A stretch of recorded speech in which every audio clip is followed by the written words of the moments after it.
O'Reilly.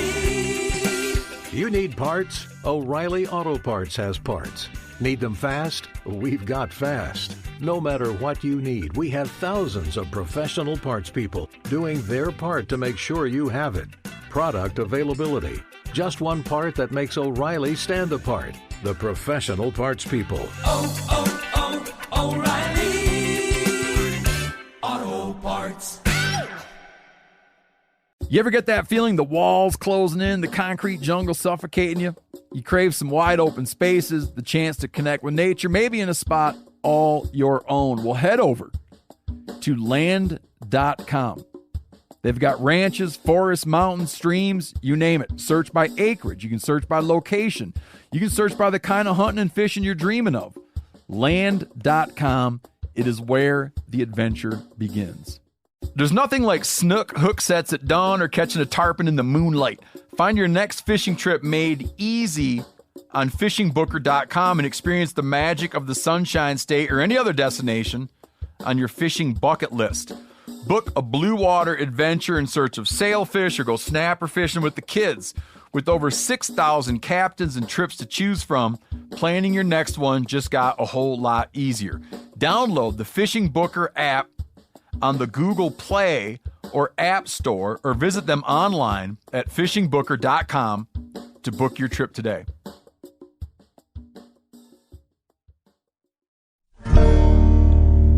Hey everybody, and welcome to another episode of the Hunting Collective. I'm Ben O'Brien, and this week we are joined by Charles Post, the great Charles Post, for another conversation around ecology, around wildlife, around fires, around grizzly bears, around how to be a better hunter, and just a bunch of jabbering about idealistic notions and philosophies of being better hunters. So hopefully that works for you.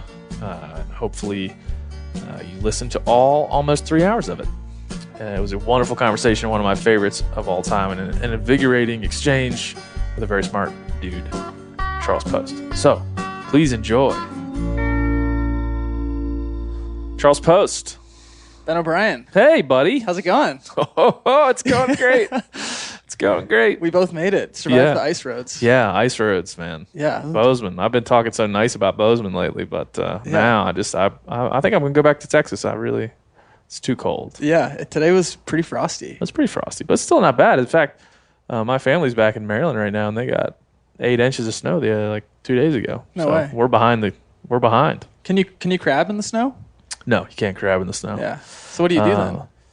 Well, we're just rednecks, man. We shoot squirrels. Burn stuff in your garbage can. Yeah, no, we live in Western Maryland, which is like it's like East West Virginia. Oh, okay. Or South Pennsylvania. Yeah. It's just like a little sliver of Maryland that disconnects those states. It's like very liminal. Yeah, Northwest Virginia. It's all, it's just right there. So we're definitely squirrels. You could do. Yeah. Deer right now. Opening day is coming up in West nice. Virginia. And people are getting excited. Yeah, the Orange Army. Do you miss home? I do. I like home, but you could tell me from moving out here and being away from home that for me, like I appreciate going back and like having a perspective that I wouldn't have gained. Right. But sometimes I feel like an asshole for thinking people that never left aren't as worldly as me, because that's an asshole thing to think. It is. Now you said it out loud. Yeah, it is. So we'll cut this part out. That's too honest. It's too honest. But yeah, I think I'm glad I left, but I do miss it there, man. Yeah. Because every time I read something, or I think about tribalism, or I think about hunter-gatherers, I think about societies that were important to our humanity. It's always family. It's always tribal. So when you move away, like our modern style of moving away from our tribe, not only like to seek success is natural in some way, but also it's a shitty way to live life. It's hard. It's hard. I mean, I've been here about 2 years. My wife's family's from here, but yeah, I feel like this year kind of just connecting with, kind of creating that tribe. Kind of creating that place of like stability and comfort. And sounds like we're gonna be neighbors now. Yeah, we're gonna be neighbors. Get walkie-talkies. I got a new house closing soon. You got one closing soon. Yeah. Yeah, We should take a tunnel. Yeah. That'd You think we could do it? Yeah. We have to do it in the summer. It'd be a little tough to do right now. Our wives would be like, and what are you guys actually doing down I'd there? like to tunnel over to your house. Like, come on, son. Yeah, we're coming with. Get on your belly. It's only a half mile to Charles South. Could we drive? Sure.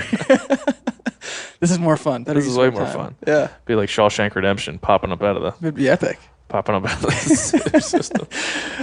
Well, yeah, you feel like you're starting to get a tribe here in Bozeman. That people that feels like home, like folks you can have over for dinner. It doesn't feel like strangers. Yeah, definitely starting to get that way. And I think just starting to get familiar with the seasons and starting to get excited about, there's this great word in ecology called phenology. It's like the timing of events in nature's kind of calendar. And that's getting really fun. Starting to just getting familiar with like the way things work outside. Yeah. Super different for me too, because people talk about different, weather events or the way things are. Right. And not being from Montana, somebody flippantly talks about, the weather from the east or this, this time of year, this is what happens. I'm like, I'm excited to learn. Yeah. I have no idea what you're talking about in a lot of ways. And it's cool getting your spots. Like I grew up surfing is what I did. All the places I did my field research were mostly in the Sierra Nevada and the coastal mountains. So you have these little like, kind of honey holes that you know really well, and depending on what you're after, you can go and kind of like make sure you get that. And I feel like this year I kind of keyed in on a few spots that really feel like they're mine. Yeah. So that's fun. Like whether it's bringing friends and family out there, or just maybe Rachel's skiing for the day, my wife, and I can just go like split and go up to my little zone. That's what I'm excited to do. And I've in the transition to get here. It seems like it's been a long time. You were saying, last time we podcasted was we were just trying to figure out what to do when we moved here. And now it's like, okay, I'm looking forward to 30 years of that. I think that's one of the unique things about living in a place where there's public lands to tromp around on. Right.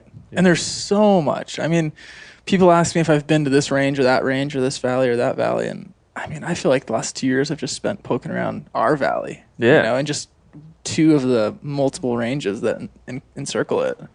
Yeah, I can't wait. I'm most stressed about all the stuff I'll need.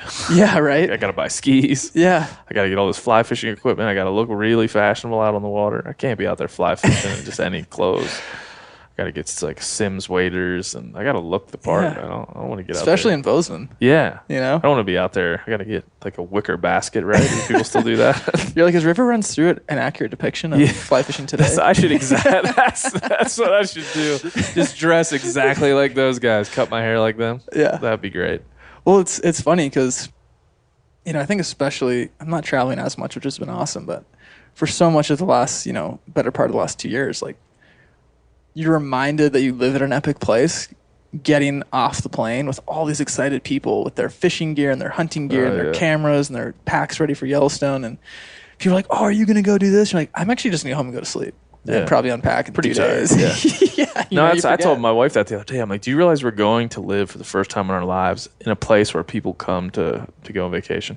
Right. And to experience public land. Yeah. Do you realize that this is how lucky that we are? And I think she absolutely does. Right.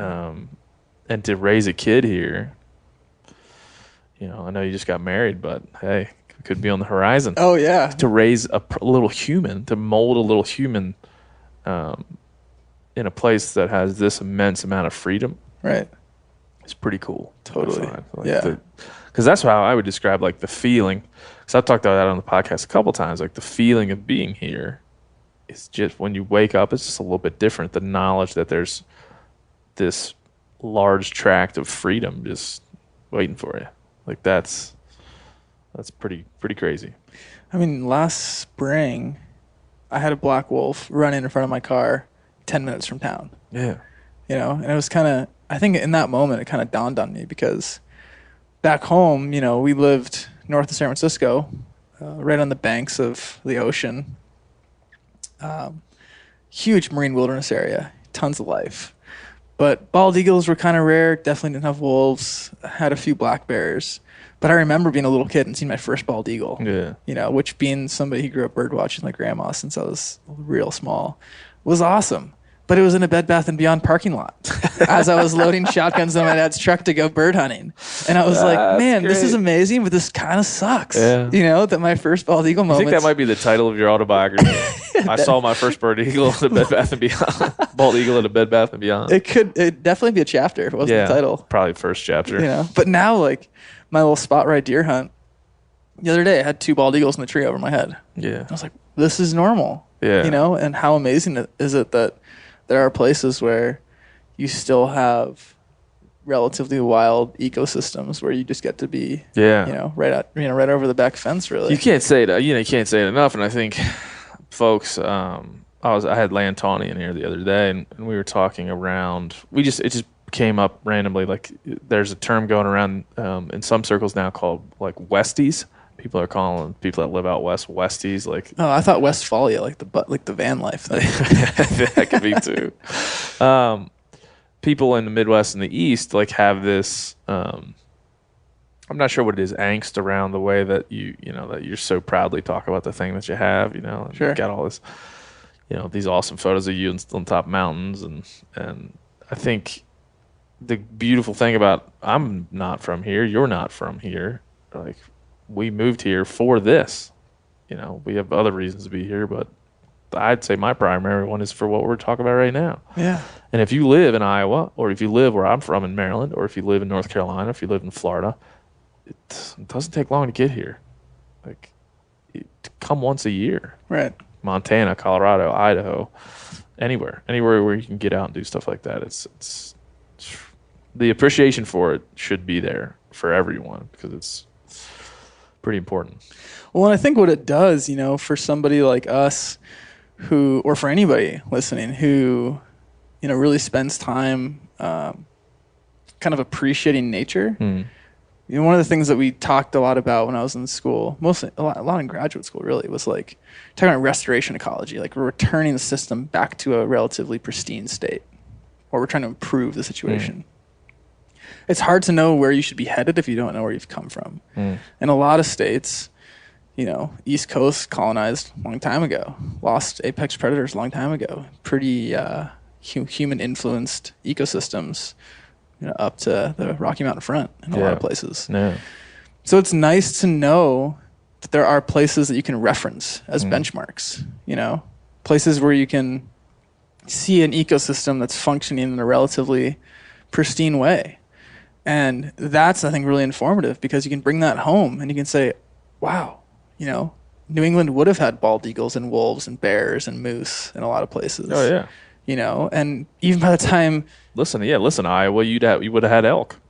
And grizzly bears. Yeah. And wolves. And you did at some point. Right. Before you were Iowa. And if you've read Sand County Almanac, the first 50 pages talk about, the depletion of wildlife and natural resources across... the UP in Wisconsin in particular. It wasn't that long ago that we had passenger pigeons, blotting the sky out, and herds of bison that Colonel Dodge spent multiple days in a saddle riding one herd. Yeah.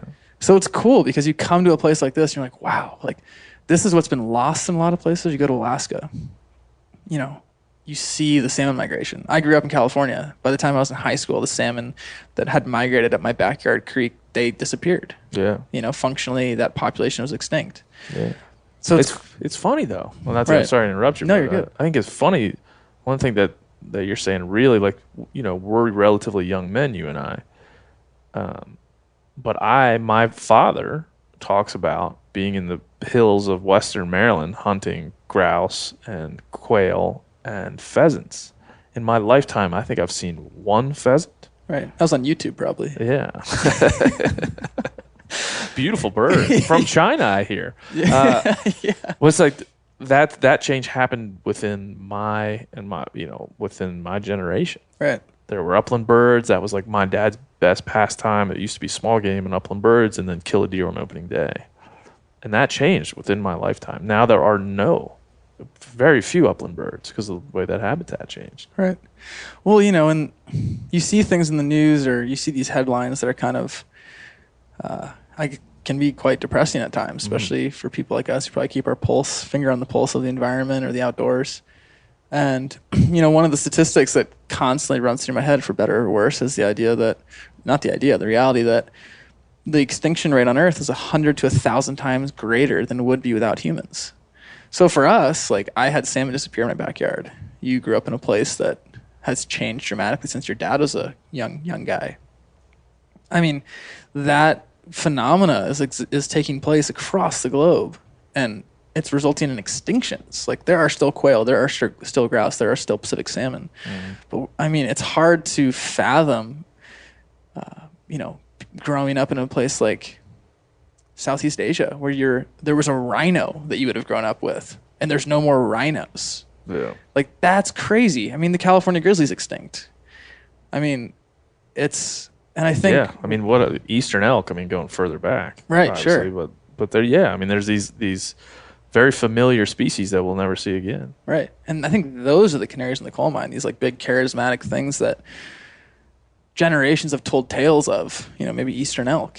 And it's like, wow, they're not there anymore. Yeah, the amount of hunters that don't know that an eastern elk ever existed or ever seen, what one might have looked like or what, depictions of them is crazy. I think when you read about them and see what they were, it's amazing. Right. It's amazing.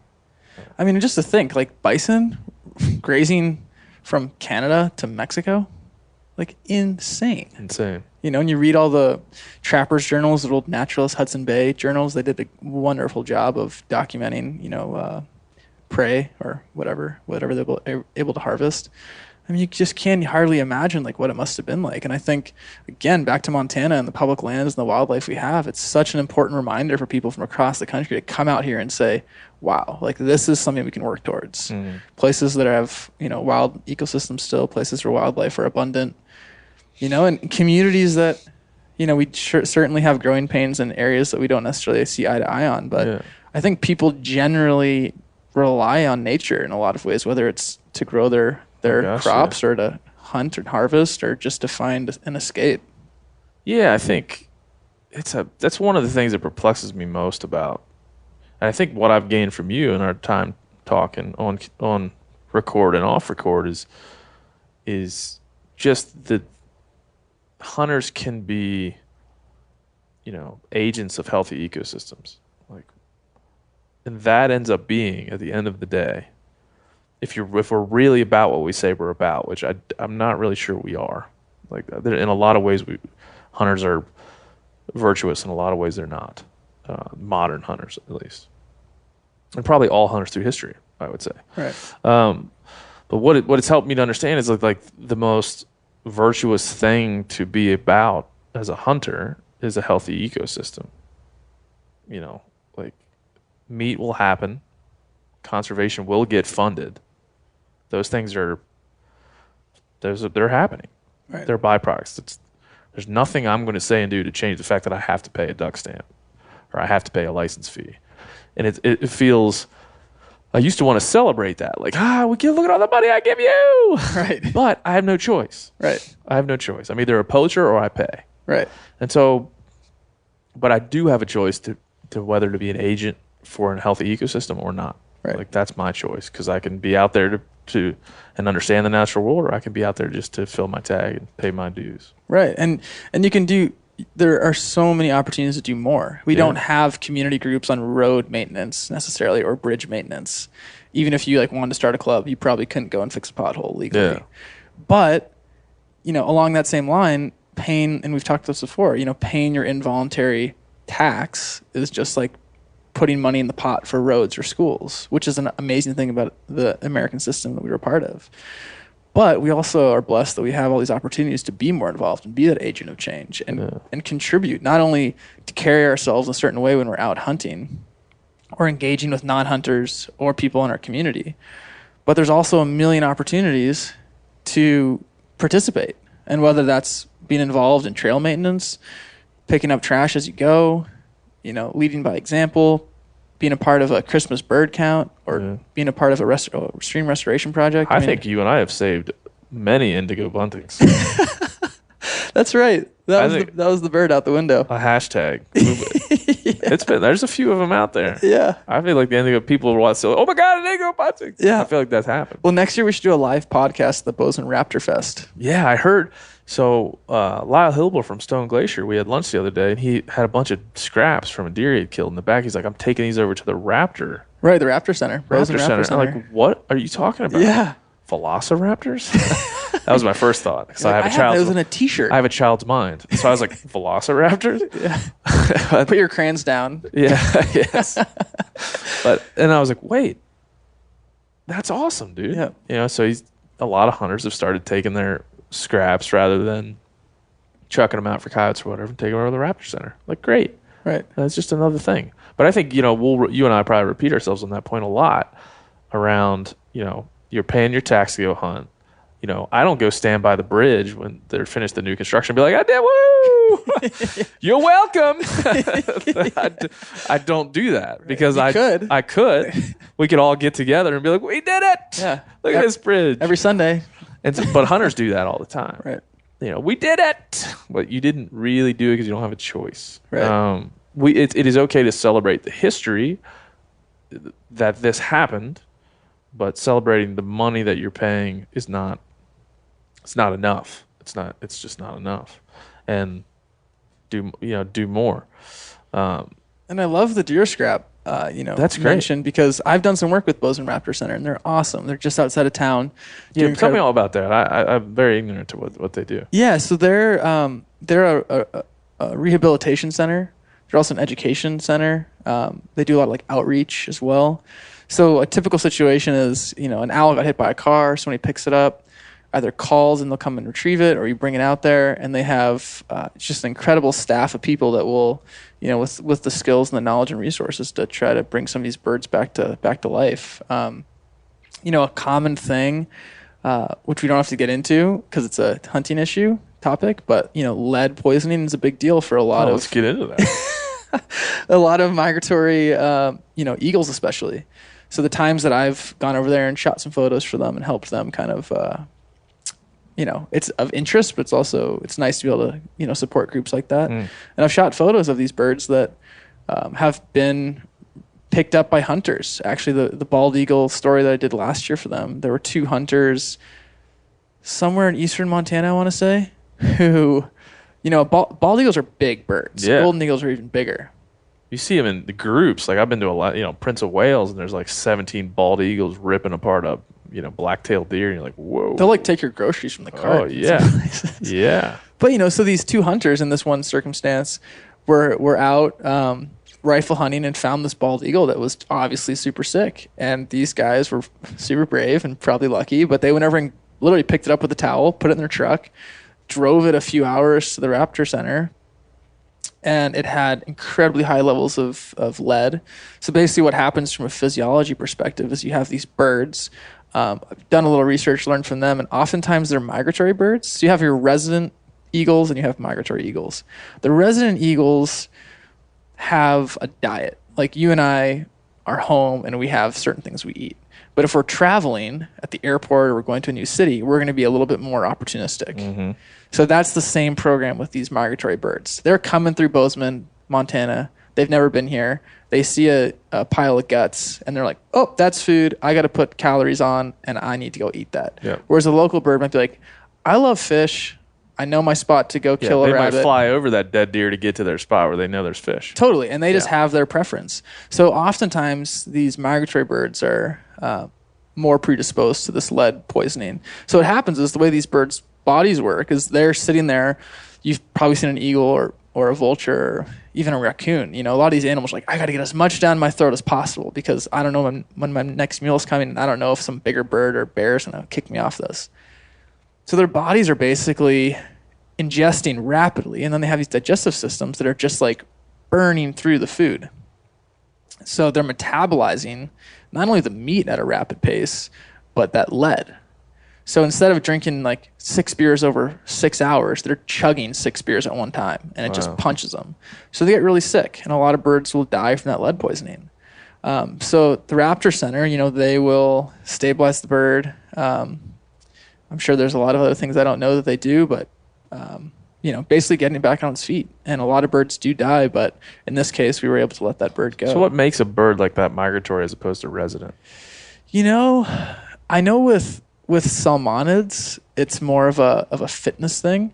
If you're a rainbow trout and you swim up a stream, say, you have 10,000, little eggs that hatch, and there's, say 20 fish that survive to a young age. Certain fish will stay as rainbow trout. The ones that get really big and exceed a certain size threshold will say, like, shit, I can move on from this little creek and I can go to the ocean and get way bigger. And the bigger I get, the more eggs I can have, or the more reproductive I can be. The more fecund is the word we use. So usually it's like a size thing. I like that word. Maybe that's the hashtag from this. Yeah. Fecundity. That's definitely the hashtag from this podcast. Fecundity. That sounds like a cool band name or right? something. Or like a bumper sticker. Yeah, fecundity. Yeah. Yep. All right. Continue. I'm sorry. I didn't No, interrupt you're good. you. You're That'll be the hashtag for this episode, dude. You can look at the bottom of the podcast. Hashtag fecundity. But with eagles, it's probably a lot to do with where they were born, because it's hard to make a living being an eagle in Northwest Territories. It's probably a little bit easier being a resident bird in the Bay Area. Yeah. So weather will push these birds down. And, there's also only so many, habitats that are available. An eagle has a home range, and they're not going to be super psyched on another bald eagle moving into their spot. Nest sites are often limited. So there's probably a suite of factors that determine whether a bird stays or goes. Yeah. Locality is probably one of them. Yeah, that's what I was going to say. Depends on where they're born and where they come up. Sure, yeah. So the lead thing's interesting, and I'm not a ballistics expert, but lead has been outlawed in a lot of places where there's condors and in certain waterfowl zones. Maybe across the board. I'm not quite sure about that. It's hard to find a place where you can use lead now. And right. there, in the past it was a huge debate. Hunters, on the side of using lead in right. a lot of cases. I think mostly, then steel shot has become prevalent. Right. Most hunters you run into understand what's going on there. Well, and it's hard, because what happens when you shoot an animal with lead is it fragments. Yeah. So maybe the bird's not swallowing the whole bullet, but it's getting quite a bit of, it's the lead's pretty well spread out through the animal. Let's Google that. How many states allow lead shot? Yeah. For hunting, because that's not something I know offhand. But it's hard, right? Because the alternative might be tungsten. And if we're talking about like impact on the environment, everything's got an impact. Well, and that's I think in the past the hunting point was, hey, if we can't use lead, then ammo gets way more expensive and less people go hunting. And it was always like, well, this is a submersive tact to have less hunters. Oh, I see. And that was always... So it's not a ballistics thing. People aren't saying lead shoots better than a steel? I've never heard that. Yeah. I'm not a shot shell expert, but I remember early in my career that was a lot of the, this makes ammo so much more expensive. Right. And it is true in some ways. And for all those listening, we'll be giving out Ben's personal cell phone number. You can call and provide feedback on the issue. There's a lot of people that are like, I know what this is about. He's an idiot. I don't know much. No, I don't. How many states allow lead shot in hunting? I got to get a Googler person, so I don't have to do it and talk to you at the same time. Yeah. Next time. But yeah, it's an interesting thing because it seems like... Okay, the United States banned lead shot for hunting waterfowl in 1991, and at least 26 states have instituted lead shot restrictions beyond those mandated for waterfowl hunting. Yeah. And I'd probably say that most places that support condors are included in that list of regions where you can't use lead. Yeah, this says there will be a complete ban on the use of lead ammunition for any hunting purposes anywhere in the state by July 1st, 2019. And this is... what state is that? Now we're going down this rabbit hole deep, son.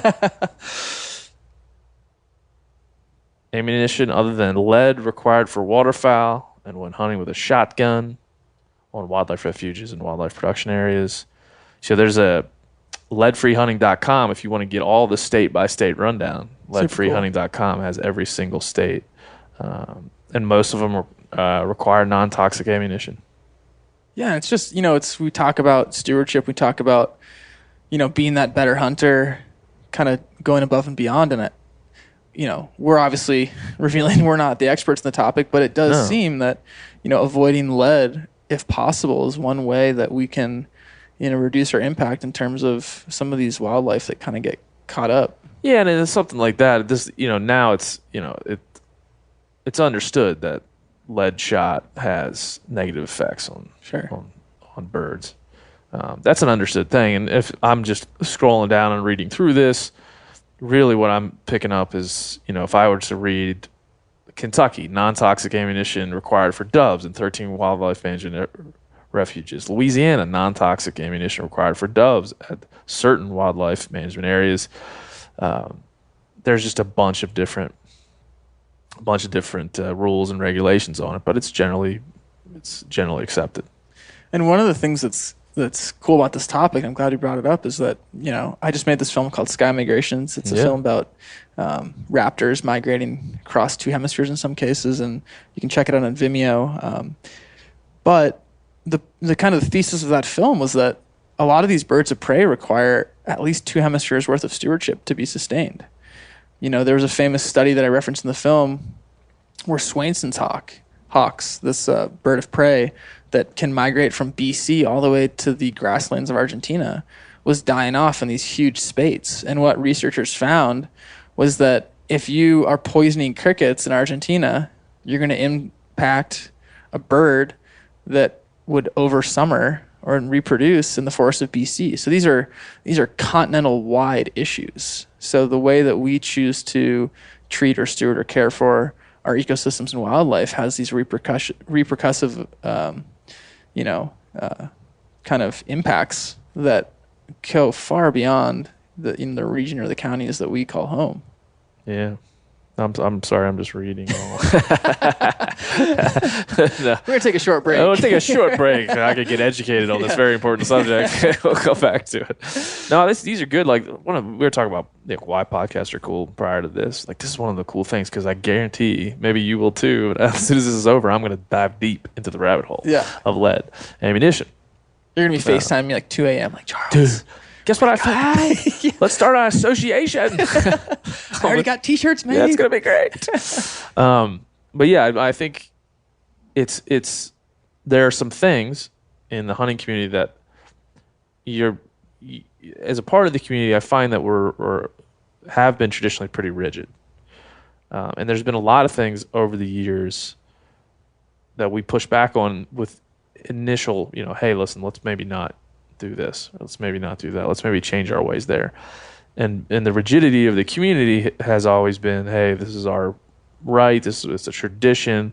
And I think there's a new generation of especially my generation that and yours as well, that think a little bit differently around those things. So if, for example, we were all to come upon an issue we knew, like you were to bring up an issue, say, okay, this is happening. Hunters are causing this. The hunting community is a little more malleable nowadays, I think, to change those things. Yeah, and we kind of talked about it earlier where, with the rise of social media and podcasts and content and outlets, opportunities to learn, I think the general public is blessed with this opportunity to be exposed to a suite of perspectives. Yeah. It's not just what you might find in Peterson's or what you'd see at Cabela's or what you'd see in the New York Times. There are thousands of perspectives that are packaged up and put at your fingertips if you want them. Yeah. And that's awesome because I think it gives people an opportunity to be flexible and be plastic and not necessarily say, well, this is my news source or this is my mentor and that's the way I'm going to think. Yeah. And there's also something to be said for being open to learning, right? Like, I was vegetarian for a few years in college. One of the reasons was I was broke. And the house I lived in, a lot of the people were vegetarians, ate mostly plants. I also ate some, meat here and there, but it was mostly a plant-based diet. Mm-hmm. I changed. People change. You're exposed to new things, new ideas, new tastes. Well, the concept of knowledge changes for us as humans. Sure. When I was a kid and you were a kid, they were pushing across the table this pyramid. They were like, hey, check this pyramid out. This is how you should eat. It's called the food pyramid.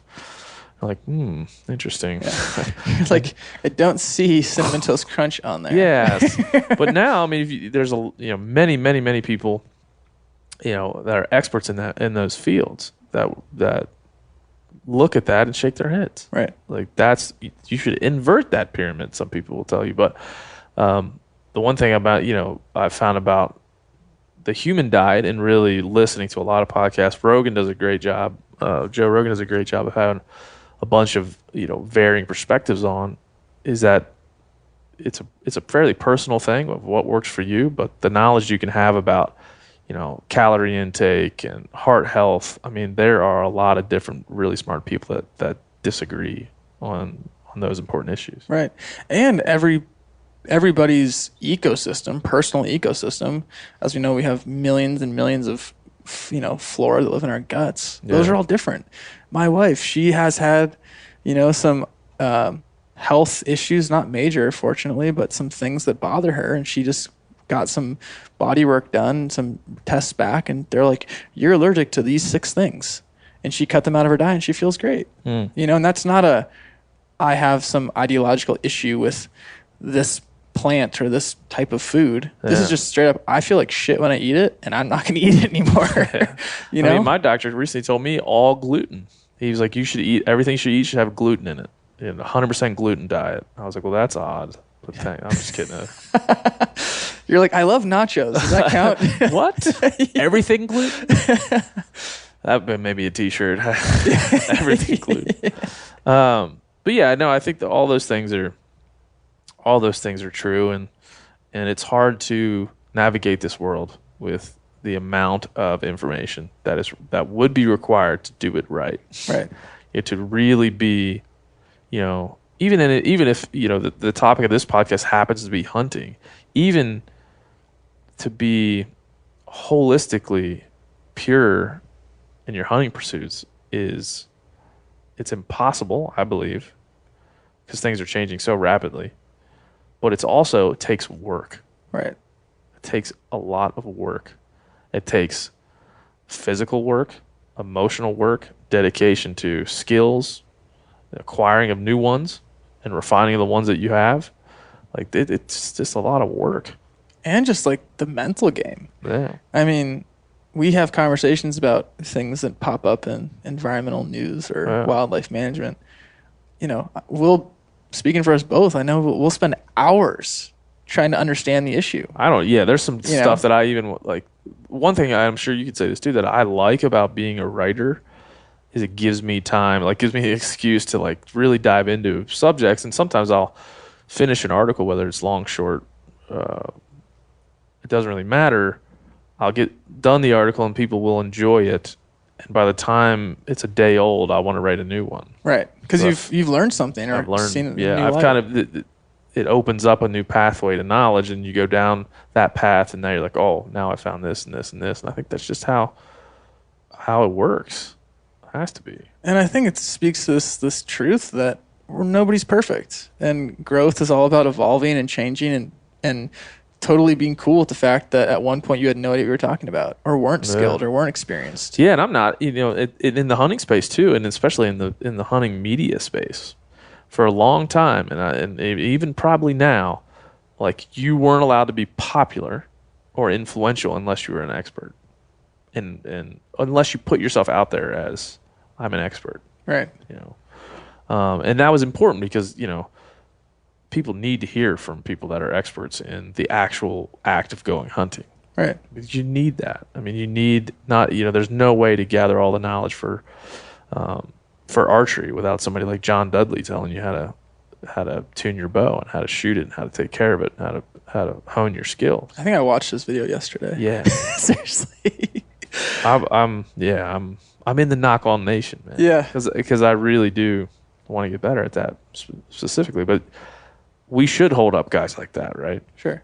But I think now it seems there's two things happening. One, I think social media allows anybody to like gather followers for, virtuous or otherwise reasons. Reasons that will not be listed on this podcast. But also people that aren't experts that just have interesting perspectives or are intrigued by what we do are able to then also gather folks around what they are. So it's starting to diversify the type of information people can get. And it doesn't always have to be a self-proclaimed expert telling you exactly how to do something. You can expand your knowledge in other ways. Well, and the experts will always tell you that they're constantly learning. Yeah, they're constantly tweaking, redefining their perspectives. I mean, that's one of the things that I revert back to, being somebody who spent a lot of time in the science academic world. It's like those professors every year are trying to improve their previous work. Yeah. And those are the underpinnings of scientific exploration, right? You're always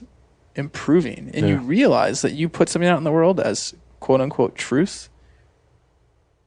There is a high chance, and you as a scientist are dedicated to that chance of it being wrong. No, that's a beautiful, seeming to me the beauty about science is like you're going to be wrong a lot, and that's almost the point of it. That is the point of it, is that you stand on the shoulders of your predecessors. Yeah.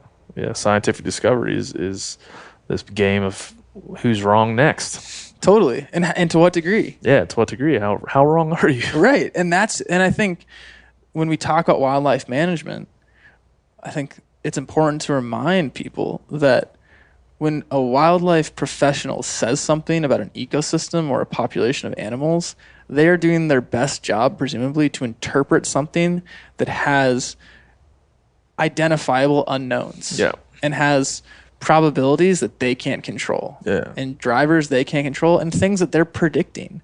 And in the scientific world, we have, when somebody says it's significant ice loss, significant declines in population, you are using this thing called the 95% confidence interval. So you're saying this happened and I am 95% confident this is why. Yeah. There's that 5% that is like freaking the X factor. There could be anything that could just totally ruin your study. And that is an inherent part of the process. So when people say things, everybody's admitting out the gates, there's a chance, 5% at least, that you are totally wrong, or you are wrong to a certain degree. I'd say that'd be a good way to live your life. Totally. With everything you approach. I might write that on the whiteboard in my office. I'm 95% sure I'm right about what I'm telling you right now. Yeah. Always. But I think that's a good... At most. That's a high... That's on a good day. Yeah. Mostly it's a 50-50, but I'm that confident. But I think that's, would be a good way to approach all things, I think. Especially wildlife is so unpredictable and nature is so unpredictable. Right. You just have to identify trends and identify how things... like you said, use history to guide you. Right. Well, and, as we all know, we all have our hunting spots. And, like, the place that you hunt down the road is different than the place you hunt 2 counties over. Yeah. And that is an indication that ecosystems change over space and time. Yeah, and I think that's, one of the more successful ventures around successful parts of our model of conservation. So if you look at the North American model of conservation, it says wildlife belongs to everyone. It's held in trust by the states. And what the states will then do is use science and wildlife biology to determine how best to manage that wildlife. Right. And I think that's something I've always come back to is, if I would ask you, and I don't know near as much as you, but I would ask you this question. Why do you think do you think the North American model of wildlife conservation has been successful? Your answer would be yes, absolutely. Okay, great. Now we can get to the next We're friends part. again. Yeah, we're friends again. The second question in there is why? Like at its heart. I mean, I'm sure there's many, many reasons, but why? Right. If you had to give one. I think the why is illustrated in our successes. I mean, we have brought species back from the brink of extinction. Big, like megafauna, bison, wolves, ungulates, white-tailed deer. There was a point where King Ranch in Texas was sending deer into the southeast. Now we have more white-tailed deer on the continent than ever before, maybe in Earth's history. Yeah. I think looking at the successes is an indication the model is working. Teddy Roosevelt tried to come out and shoot a bison. He had trouble finding one. Yeah. What's the quote is I was never in sight of a live one and out of sight of a dead one. So I think therein lies the impact of that model on North America. We're also blessed to have political, relatively stable political and social landscapes. Yeah, economic landscapes. Economic landscapes. I think a lot of other countries that come to mind where wildlife are dwindling is maybe not necessarily a function of lack of effort, but lack of stability across those different landscapes. Yeah. So we kind of have like the suite of drivers that I think has given us the opportunity to leverage that model and be successful. I think also we have a culture, an American culture that truly does value the outdoors, that, do value public lands and wildlife. So there's that social incentive to kind of push science and push conservation. But we also have an amazing, body of checks and balances, right? Yeah. Science is there to inform the way that policies are incorporated into law. And we also have a legal framework that says, are these policies being done in a legal way through different acts, whether it's the ESA or the Clean Water, Clean Air Act. So I think we've done a good job. And I think, the fact that we still have the Yellowstone River cranking out clean water filled with trout, and we have herds of elk and, flocks of birds flying overhead, we're doing a pretty darn good job given the circumstances. Yeah, given the circumstances, right? I think what I always wondered about our model conservation, which obviously when we talk about the North American model of conservation, we should say that wasn't a thing until the 80s. Right. When Dr. Valerius Geist and folks like Shane Mahoney decided we need to codify it and call it something. Sure. But when we talk about it, I wonder, I always wondered what, it was a reaction to a problem, right? It was medicine to an illness. Right. And so will there be a time in our society again where we're ill enough that we need to create a new medicine? Right now we're fine, I would say. I would say relatively fine in terms of wildlife, relative to where we've been. But, sure, yeah. I wonder if there'll ever be a time again where we'll be so ill that we need to, create some new medicine.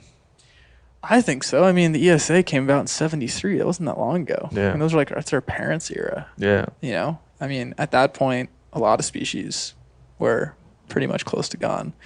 Our oceans are dealing with some serious things, a lot of them that we can't control. It's one thing to manage an elk population within the borders of our country. It's another thing to manage Pacific salmon that are using waters from the Korean Peninsula all the way to, Southern California, perhaps in some cases. Yeah. So I think there will be remedies and prescriptions that need to come about to address our changing planet and these changing threats to our wildlife and natural spaces. Is there any you think that are broad enough that would have the same effect that model has had? Even on a conceptual level, it's worked well. Yeah, it's a complicated issue, but one that comes to mind is the Bristol Bay watershed. There was a bill, a measure, ballot measure 1 that failed in Alaska this midterm election that would have passed legislation to make it quite a bit more difficult to develop or create mines or make big changes to the landscape in Bristol Bay's watershed. Bristol Bay's watershed is the last real home to a robust salmon population where millions of fish return every year. I think that's short-sighted. I think it's like a mini ESA that I believe should have been passed to protect something that you can't bring back. That's impossible. Like, you can restore a creek in your local community and maybe you get like 2 salmon that come back. The East Coast, they're taking down historic mill dams and Atlantic salmon are coming back in some cases, but not 10 million Atlantic salmon. Yeah. We have millions of fish coming to the Bristol Bay watershed and all the wildlife that rely on that ecosystem. So I do think there will be times in history in the near future, if not in current day, where you have opportunities to pass legislation and policy that can have sweeping, benefits to ecosystems that are very much imperiled. And again, it's one thing to manage a landlocked population of elk. It's another thing to manage a migratory bird or a fish, or animals that rely on an ocean, an international ocean. Yeah. Yeah, I think I was just, as you're talking, Googling the North American model of conservation, because I feel like I've never, on this podcast, we always talk about it, but we've never kind of went through it in much detail. So let's do that in a little bit of detail. So the tenets, I can rattle off like maybe 5 of the 7 tenets, but I have them here in front of me now, so I'll just rattle them off.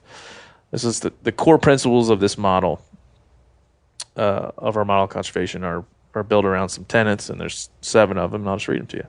Wildlife is public trust resources, which we've discussed already. Elimination of markets for game, which we've talked around already. Allocation of wildlife by law, which we've talked about already. Wildlife should only be killed for a legitimate purpose, which we've certainly talked about. I would say mining is not a legitimate purpose for killing wildlife. Well, and there's a lot of repercussions, right? You build a highway or you frack a landscape, and that has repercussive implications. Absolutely does. Wildlife is considered an international resource. Science is the proper tool for discharge of wildlife policy. Sure makes you happy. Me too. And then the democracy of hunting. So, those are just overarching tenets. There's more details for each of those, but if you're out there and we're talking about this model and you're not aware, there's your starting point. Go and learn about those tenets and try to get yourself educated on exactly how this success story came to be, because I think it's important. Absolutely. And I think having that context and also that framework to inject your personal experience into gives meaning to, I think, the way that you approach your time hunting or your time being an advocate or your time just being part of the community. Yeah.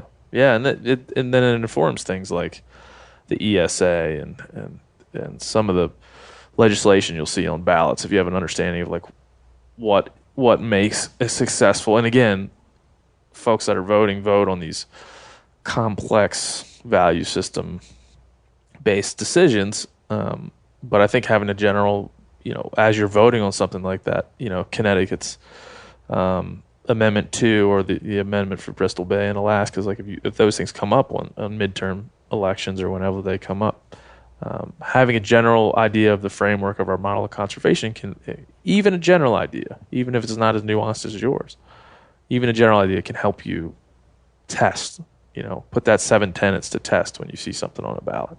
Right. It's is this in line with these 7 things? O'Reilly Auto Parts are in the business of keeping your car on the road. O'Reilly Auto Parts offer friendly, helpful service and the parts knowledge you need for all your maintenance and repairs. If you're confused about what part you need, like what wipers are going to be the best, what replacement headlights are going to be the best, go into O'Reilly and talk to the people that work there, because they're great and they're super friendly, and they'll get you squared away where you walk out knowing you got the right thing. They've got thousands of parts and accessories in stock, either in-store or online, so you never have to worry if you're in a jam. Do you need your windshield wipers replaced? You need a brake light fixed? You need some quick service? They'll help you find the right part or point you to the nearest local repair shop for help. The professional parts people at O'Reilly Auto Parts are your one-stop shop for all things auto do-it-yourself, and you can find what you need in-store or online. Stop by O'Reilly Auto Parts today or visit us at O'ReillyAuto.com/MeatEater. That's O'ReillyAuto.com/MeatEater.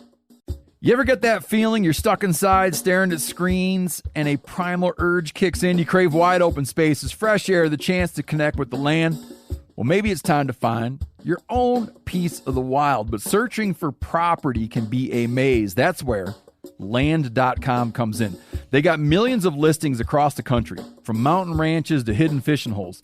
Their search tools are like a seasoned guide helping you narrow down what you want. Land.com isn't just about buying and selling. It's about finding a place to hunt, fish, explore, or simply sit by a campfire and listen to the crickets. So head over to Land.com today to turn one day into today, because trust me, there's nothing quite like the feeling of standing on your own piece of earth. There's nothing like snook hook sets at dawn or catching a tarpon in the moonlight. Find your next fishing trip made easy on fishingbooker.com and experience the magic of the Sunshine State or any other destination on your fishing bucket list. Book a blue water adventure in search of sailfish or go snapper fishing with the kids. With over 6,000 captains and trips to choose from, planning your next one just got a whole lot easier. Download the Fishing Booker app on the Google Play or App Store, or visit them online at fishingbooker.com to book your trip today. And it gets complicated, right? Because, we just just had the grizzly bear decision. We've had some other big decisions, like the Bristol Bay decision. Yeah. I mean, these are decisions that are made that lean on science, but also are determined through the lens of law.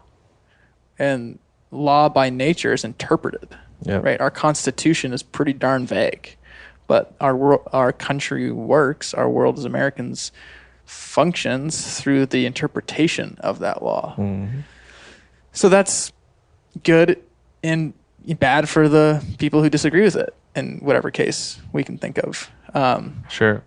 But I also think it provides checks and balances, and I think having faith in the process, even though sometimes it doesn't come out the way you'd like it to. I think about the Alaska issue. That didn't pass. But having worked with some of the folks behind the campaign to promote Measure 1, they look at that loss as an opportunity to build more groundswell and do better the next time. And if we want to get into it, we can, but like the grizzly bear thing. Oh, we're going to. Yeah. I think. No, I think that's, talking through all these things in like a very, 50,000 feet is great. Yeah. And it's easy to do, but I think the grizzly bear decision, I think both sides of that decision want to turn it into a slippery slope. Yeah. And I hate slippery slopes because I think slippery slopes are fucking lazy. Except slip and slide. That was fun. I do like slip. Except there's the sprinkler in it. And skiing. Skiing. But I think slippery slopes, I first came to this opinion around gun rights. Right. I truly believe, and I believe it wholeheartedly, that gun rights are an important part of my freedom as an American. Like I believe it, and I've thought it through, and it's not because I like 30-round magazines, but it's part of defending my family in any situation that may come up. All right. And so when somebody challenges that, it's easy for me to fall back on, well, it's a slippery slope. If you take this one little thing away, then all of that may fall. But again, I just think that's lazy. And the more passionate you are about an issue, the more you feel like it goes to your freedoms and your humanity or your citizenship of this country, I think the more you fall back on the rather lazy and idealistic slippery slope. Don't take any of it because I need all of it. Right. But that's not to your 95.5. That can't always be the way it happens. And it doesn't have to be a reaction, right? Yeah. And I think the grizzly. So let's set up the grizzly thing. Yeah. Let's take it as far back as your knowledge will allow us to go, and I'll chime in if I know something. Yeah, and just as a disclaimer, I'm an ecologist but not a grizzly bear biologist. Yeah, and I'm just a guy with a podcast, and I don't know anything. So I've done my homework, as best as I can. There's obviously more to be done, but the general gist of it is that 1973 ESA comes about. The ESA, the Endangered Species Act, is an act that intends to identify species that are threatened or endangered. Threatened species are species that are at risk of becoming close to extinction. Yep. And how do they determine that? It's going to be looking at number of individuals, amount of critical habitat that's available, pending or foreseeable threats to those populations and species at large or subspecies. Does any of that have to do with their historic population numbers? It does, but within that context, they're looking at available critical habitat. So bison, for example. Bison would have existed from, the Canadian border to the Rocky Mountain front, maybe a little bit west of the Rockies in some places, down to Mexico, up over to the Mississippi River. So that would have been their historic range, to my knowledge, in the contiguous lower 48. Yeah. Obviously, bison are a fraction of what they were, but we're not, bison conservation or restoration. Granted, they're not listed, so this is maybe not a good example. But point being, they're not looking at putting them back across that available habitat. They're saying, where can we put bison? Yeah, where they can thrive once again. And Right, and what makes sense. Yeah. So when we talk about, wolves, it's the same thing. They're not trying to reintroduce wolves to the entire lower 48. They're saying wolves in the Upper Peninsula of Michigan are listed. Where can we put wolves where there's habitat that's available? So you're taking an inventory of animals that exist, habitat that exists or could exist, and then creating basically a blueprint to make opportunities for more animals to be produced, and to have that available habitat be occupied. And the important thing about putting more animals in the mix and having more habitat is then you have more distinct populations. And the reason why distinct populations are important is because then you get genetic diversity. If you have an island of inbreds, they're not going to be very resilient to issues that could drive declines to that population, whether it's a disease and things of that nature. Exactly. So you're looking at it through this like matrix of kind of it's like a safety net, right? More animals, the better. More populations, the better. Diversity is the best. So with the grizzly bears, pre-73, you would have had grizzly bears would have been extinct in California. You would have had a lower 48 population that was, I don't know the numbers off the top of my head, but to the point they needed to be listed. Yeah. It was in the hundreds, right? I mean, 130 some maybe. Yeah. I bet you that's close to it. But depleted, I would venture to say like well over 90%. Yes. With very little available habitat relative to what was once available pre-European settlement. So you have 73 ESA comes about. I believe it was 75. They were listed. Mm-hmm. Then something interesting happened in 78, where in 1978 there was an amendment made to the Endangered Species Act that allowed distinct population segments to be listed or unlisted. That was the year the gray wolf was added to the ESA. So people are probably thinking, okay, well, in terms of the gray wolf, you can have a distinct population that was listed as endangered in the Upper Peninsula, Michigan area, and then you can have gray wolves in Montana that you can hunt and are managed by the states, and they're not listed. Grizzly bears, to my understanding, were listed before that amendment was made. So they were listed as a species. As a lower 48 collective. Because I think that'll become a big part of this conversation around those distinct populations and how we manage it. And so I guess you would posit that it's not posit, that's the fact. That's the reason why this is a larger issue. It's complicated. There's, I have the entire printed out decision by the judge. Well, we're going to turn on some elevator music and have you read the entire. It's only 40 something pages. That's not bad. It's not, no, and it's actually written. There is some legal jargon, but you can, if anybody's listening and is interested, you can download this on the internet. It's readily available. It's actually not that complicated. You'll skim over some of it. It doesn't make sense because it's all legal, but there is some well written stuff in there that anybody should be able to pull apart and understand. Super informative. But yeah, so the population segment thing is one aspect. So without getting too far ahead of ourselves, grizzly bears were dwindled to a point of needing protection. They were listed. Yep, they established that protection in 73 and then 75. They were listed as a species in the lower 48. Alaska is its own thing. And then population, there were some population ecosystems that were identified. I'm going to kind of butcher this, but the main two that actually have viable populations are the Continental Divide population, which is like the Bob and Glacier National Park, and then you have the Greater Yellowstone Ecosystem. Mm-hmm. You also have the Selkirks and the Cascades, and I believe there's 6 in full. But really, the only two that really matter on like a functional level is the Continental Divide and the Greater Yellowstone. Yep.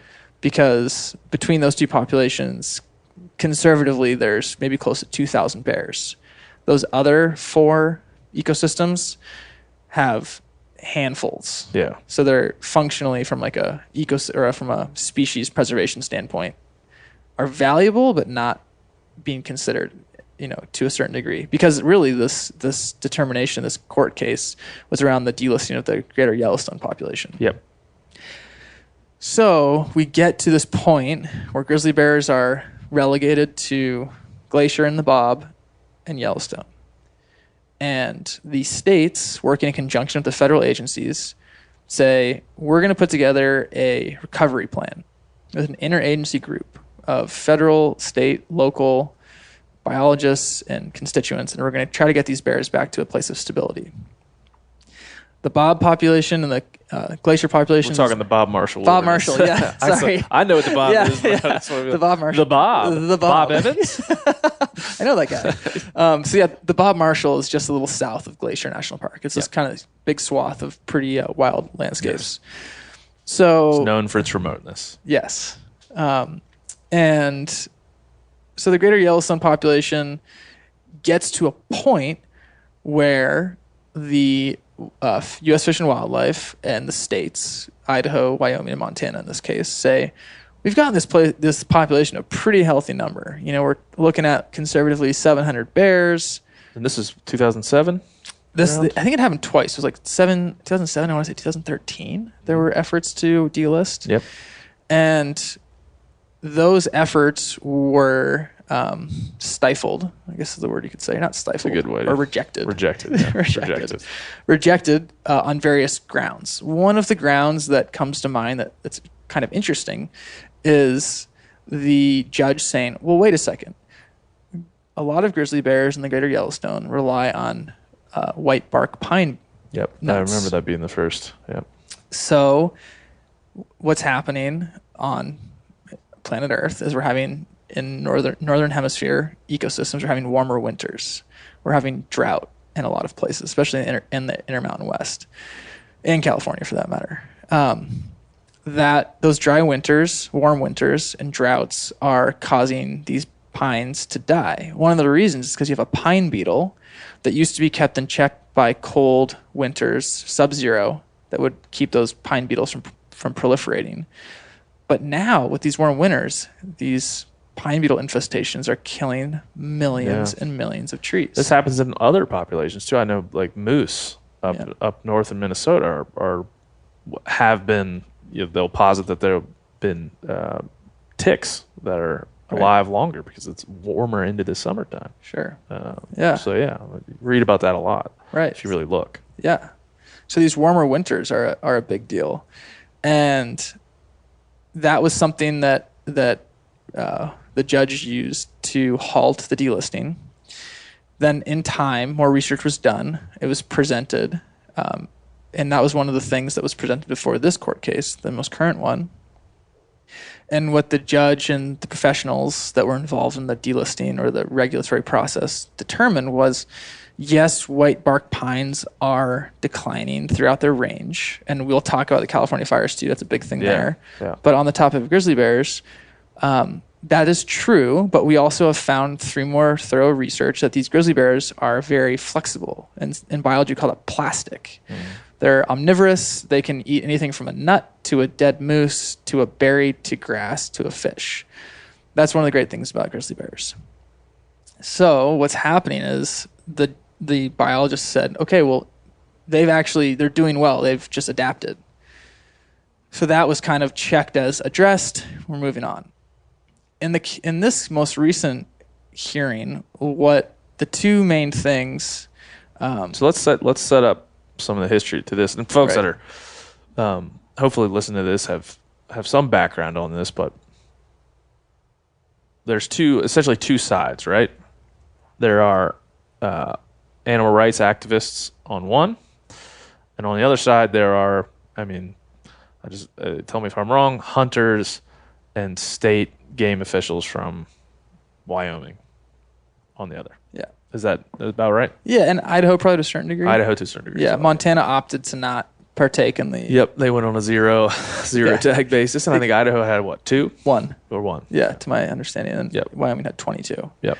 And so you have one side of the coin, which is we've expressed as advocates for hunter groups and biologists, state game officials for the state of Wyoming and Idaho, who are saying these populations, this Greater Yellowstone populations, is at a point where we, if done correctly, and if done, and science has told us that 22 is the number based on the current population, what we feel would be appropriate, and then we can take out a certain number of bears through this tag draw system, and it would allow us to. And really, I think it goes. What you'll see a lot from those folks is like private landowners, ranchers, folks that live in those areas complaining about interaction with grizzly bears. Right. Is one of their big ones. And so, and the animal rights activists, they set up that side. Like, what's that? What are those folks thinking? You know, because we can go through, there's a lot. I'm just trying to think through in mind how you approach it. But give the other side of the coin. Yeah, so the other side of the coin is ecotourism. Yeah. You know, and a lot of people, we can't deny, go to Yellowstone and Grand Teton. That's right. Or go horsepacking in the Bob Marshall, and seeing a bear at a safe distance is something that they're after for a photograph or an experience or whatever. Right. Their trophy. So there is this conflict of interests where you have a very real, thriving ecotourism industry that none of these states can deny is a huge part of their economy. You also have people who live kind of in the wild urban, or not wild urban, but like wild kind of rural interface where you have grizzly bears in their backyard. A lot of these people are trying to make a living raising livestock or crops or just living there. Then you also have hunters who would like to participate in this very limited, this resource that would be very limited, 23 animals in this case. And then there's probably a certain group of people who feel like this is a threat to their ability to hunt, or a threat to the way they identify with hunting as an opportunity that we are privileged to have here. Yeah, and I think it's we can take both sides, and I'd like to. I think if you take the hunting side first, right, and we talk about our model of conservation, a successful ESA listing to me, and I think to everyone that is aware of the model of conservation, starts with a dwindling population, and like you said, the availability of critical habitat is also dwindling. Right. And these distinct populations, assessing that, determining that, which was done with these bears, and then saying, okay, what do we got to do to get them back to, there's always in these cases markers, like when are they healthy again? What number of these animals allows us to pull them off this list? Right. Say, this is a healthy population center now. We've done it. Right. We did it. Woo! Right. Party. Yeah. We did it. Now, the value and success of our model of conservation then says it's a successful ESA listing to then hunt these animals again. Right. Because that allows us to dictate our interaction with them in a way that's scientific, works off sound wildlife management practices, and works off wildlife biology. And so I think that's what hunters, I think it gets lost. And I'm not arguing. I want to argue. I want to talk about both sides. Yeah. And then continue forward. But I think what's disappointing to me is that it gets lost, like the motivation of why someone would shoot a grizzly bear, which is something I'll probably never do. In fact, unless I change, I won't do. I'm a hunter. I just don't have any need to do it. I don't have any want to do it. It's not something I would participate in. And so it's like I, as a hunter, would challenge the why of those 22 people that draw those tags, or the hundreds, thousands of people that applied. Right. I would challenge their why and legitimately challenge their why. But at the same time, here we are with this model that says if we do this, it's worked for other species, distinct population centers or not. We can't then, so there's like this ideological or philosophical, this works, let's do it. It's hunting. Right. And the more personal explanation of why would you then be the person to pull the trigger, kill the bear. So that's where I think where it lines up for me, where it gets difficult on the hunting side, because there's easy inroads to start chipping away at the why, the personal why. There's easy inroads. Oh, you just want to kill it. It's a big bear. It's charismatic. Right. It's seen as it's a unique in its landscape. People love to come and watch it. People love to interact with it, and hunters do as well. And so I think there's a lot of reasons that goes into those personal whys that I think, whether I don't even like the term anti-hunters, but like animal rights groups is, I guess, probably the right term. Is like you get into really examining those individuals' why, and using those personal whys as a reason to stop the critical use of hunting as a tool to make this process be complete. Right. So you agree with that kind of characterization of the personal why and the conservation why? Yeah, and I think the one thing I'd add is that both non-hunters, anti-hunters, animal rights, and hunters, I think would all agree that the Endangered Species Act exists to bring animals back from the brink of extinction to the point at which the populations are stable. Yes. And law says once populations are stable, states have the right and the legal obligation to manage those wildlife. And historically, hunting has been one of the better ways for them to raise money, to conserve habitat, to do other things, right, to raise value of these animals, and then also the actual act of taking some animals away from the population to sure. stay.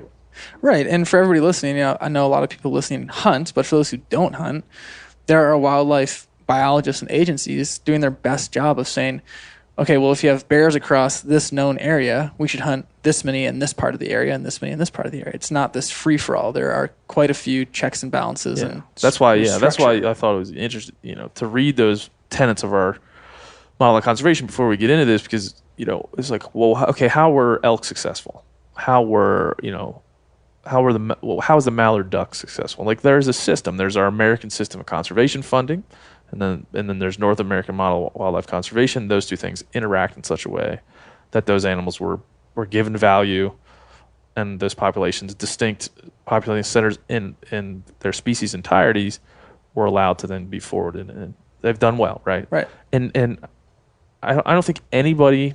I think it's one of the things that pisses me off in this situation is anybody that characterizes hunters as uncaring assholes. There may be a few, but the greater population, hopefully, if you found in your time hunting, is not like that. Right. That's not what's happening. Well, I think that's a function of media. Yeah. Right? Like, we can all think about the person on the far left who is popped up on our feed or on the headline. Yeah. And we're like, they're insane. And we can also probably think of somebody in our own hunting space that has done things that you're like, that's crazy. That was a stupid thing to do. Yeah. But unfortunately, the people on the other side of the aisle only see those assholes. And yeah, I mean, let's just eliminate. Vice versa. That's what I was thinking. Like, from this point forward in the conversation, we'll just eliminate the assholes. It makes it way easier. Yeah. Because there's asshole hunters that just want to shoot a bear so they can hang it on their wall and say that they did it. Right. Right. And to me, that's not a good enough reason. And there's asshole animal rights activists who just blanketly want to save every animal they see and don't think twice, and are easily inflamed by any harm to any animal. Like, let's release all of the wild horses back on the range where they belong. Let's do it. Even though they're feral and have brands and are destroying public land and ecosystems. Which Yeah, we'll so talk about another time. Yeah. No, but I think that all, if in this situation you would eliminate the assholes And the outliers. Be like, listen, there are some animal rights activists that are so extreme that they almost eliminate themselves from this conversation. Right. And there's some hunters that are so extreme that we would eliminate them from this conversation. I wish we could do that with this federal court case, this ruling. And I'd be interested to see your opinion on whether it was done or not. Right. Whether when we made this decision or when this ruling was made, whether we eliminated all of those folks. Yeah, and my interpretation of it, high level, is that I think the judge delaying his decision, he said, I'm not going to make a decision in court today. I'm going to hear both sides. I'm going to go home and do 2 weeks, 14 days. Yeah, I'm going to do my homework. I think he understands, and he says it outright in the first few pages. He says, I realize the emotional baggage and social commitment people have to both sides of the aisle of this topic. Yeah, let me stop you when we start talking about this judge. Judge, right? Right. Let's just go forward thinking that this judge is acting in good faith. Yes. Does anybody that listens to this conversation and writes in or comments and says that the judge was a liberal a-hole, you're gone. I'm deleting you. Get out of my life. I want to live in a world where I believe that all judges are acting in good faith of the law and doing their jobs. And so right. we're not even going to have that fucking conversation. Yeah. So I was like, children, no. Right. We're just going to do this, and we're going to act like this person, even if that wasn't the case. I don't know this judge, never met him, and you can look at his decisions and make your own decision. But for this conversation, we're going to act like he did the best job. He did the best job he could. Right. And then we're also going to eliminate the outliers. Now let's go, because I think hell yeah, we're living. Now let's have this conversation. Yeah, clean slate. Yep. So he points out this is a complex issue. Yeah. He brings up things that led to his decision that had nothing to do with the people who might go to the park and want to take a photo of one, or the people who just want to shoot one and put on their wall. He made a decision based on the legal confines that he works within as a federal judge. And one of the main things that he brings up was the fact that if we as the greater public of America and the Endangered Species Act as the most important piece of wildlife legislation are in the business of returning species from the brink of extinction to a place of stability where they can be managed by states and hunted if the states determine that's what they should be, that's the way they should be managed. Which in Montana, you can pretty much shoot everything you want, except you need a tag for a few, bighorn, swans, whatever. But generally, you can hunt most things. So what he says is that the determination to delist the Greater Yellowstone population was illegal because the species is listed. There is not a distinct population segment, like in the wolf situation, that can be delisted. Furthermore, what he's saying is that if you delist the Greater Yellowstone population, a population that has no proven emigration or connection to the Continental Divide population in Glacier, or to the North Cascades or the Selkirks or some of these populations in Idaho, you will jeopardize the future of those other populations that would benefit from genetics from the Yellowstone population, connectivity. You would jeopardize their future. So he's not saying that the Wyoming, Idaho, Montana interagency didn't do a good job and that this population is not doing well. He is saying that by delisting this population, which one is illegal, but two, if you could, would jeopardize those other populations from rebounding. Right. Populations where you have 4, 12, 20 individuals, or 0. I mean, there are ecosystems identified as grizzly bear habitat that haven't had a grizzly bear in them in 100 years. Yeah. So let's unpack that a bit, because there's some things there. The legality of it comes to your earlier point around the entire species being listed. So hopefully everybody understands what we're talking about there. It seems unfortunate that these distinct populations weren't listed, separately and able to be managed separately. Do you think that the ESA in this case, I would say I could get on this train, the ESA in this case didn't do its job very well? I think it's hard. Foresight's hard. Right. Saying like, hey, 73, we could go back 73 and be like, hey, guess what? 2008. 2008, the pine beetles. Hey, guess what? Pine beetles. Yeah. They're gonna have a big issue. We're gonna have pine nut problems. We can't go back and change that. But I think what gets me wrapped up is our model of conservation and what we say in that model of conservation around wildlife, states managing that wildlife in trust, and that scientific science and biology, specifically science, being the tool on which to manage those populations on a state level. Right. I feel like that's a sound way to do it, and it's been proven as a sound way to do it. The ESA in this situation is because the entire population is listed, goes against that idea. Right. Like those two things are now at odds. You have the ESA that's saying the entire population of grizzly bears is listed, so you can't do the thing. Or the entire species. Yeah. Yep. The entire species, is listed, so you can't do the thing you did for these other populations.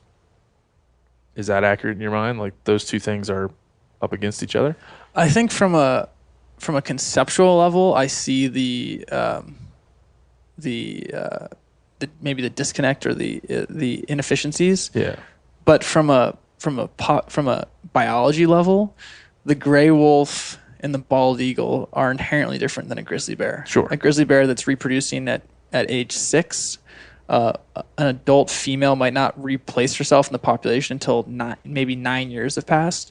So we're talking about an animal that is inherently different than many animals we've ever protected in the past. Okay. So they're slow reproducing, dispersal. They don't have wings. They're not an elk that's migrating perhaps hundreds of miles, and they're not a wolf that's having litters of 3, 4, 5, offspring where maybe 3 survive. These are bears that are maybe having twins and maybe one survives, and they're not reproducing until they're maybe age 6. So I think inherently you have some just different biology. Yeah. Also, I think that's a great point to make. And we have to really say, look, I love this model. Right. I love it. It's working well. But your science and what you do says that that umbrella works until it doesn't. Yeah, and everything's not a square peg in a square hole. I think that's a problem I've seen in the hunting community around this is like, and I've been guilty of it too, but in my reading about this prior to this conversation and throughout this process, I'm like, okay, these are different species. They're in different situations. The ESA can't do it, and our model wildlife conservation and state biologists can't do it. Right. And we'll get into later. Once we get through this conceptual, we'll get into the actual. Yeah. But let's continue to. Well, and it's hard, right? Because it's interpretation. Right. So we have these things that are pretty fine, or that are you can put them in a box. Like the ESA is a thing with these tenets. The model of wildlife management and the North American model has tenets. There are aspects that we can't deny exist. When we're talking about the management of an animal over space and time, space that's different. Yellowstone's different than Glacier. Glacier's different than the Selkirks. There are different realities on the ground. There are different ecosystem aspects. We require it. We have to lean on interpretation. Somebody's saying like, okay, well, grizzly bears are a little different than wolves. Grizzly bears are different than elk or bald eagles. So what we get down to is this reality that, yes, the law treats animals differently, like with the wolves and the grizzly bear, functionally different. My interpretation of this genetic issue, this lack of connectivity, is that if you're a hunter and your goal is to hunt a grizzly bear one day, give it some time. Because if things keep going the way they're going, and this population continues to grow, and federal resources are put into connectivity and creating corridors and creating more stable populations outside of the Greater Yellowstone, then in the not too distant future, we will have more distinct, healthy populations that might merit delisting. And at that point, what a success. Like, we've brought these animals back from nothing to 6 distinct ecosystems where there's populations that have genetic diversity and are thriving. And that's awesome. And I think we're getting to that point. And for the people who are anti-grizzly bear hunting, they should realize that we have this amazing legal precedent that says once species are back to a place of stability, it's up to the people who live with those animals to decide how they want to be managed. Yeah, because I think there's the actual part that I think about. And I would say for the migration and the seeding thing, I would admit to not having a lot of around grizzly bears knowledge of how that exactly works. Right. But when I see a species like a mule deer migrate across the West in a lot of cases, I wonder how you compare those things, right? Because we hunt because there's state, or because we're not regulating mule deer across their migration. We're not saying like, hey, follow these guys. Right. Wyoming has their system for Right. how you hunt mule deer, how many tags you can draw, where you can draw them, the units that you can hunt them. So does Idaho. So does other states where these animals migrate across. And those migration corridors are critical habitat to protect for these species. Right. So here's an example of a healthy population of an animal. Well, mule deer healthy. I don't know. Let's not go that far. Sure.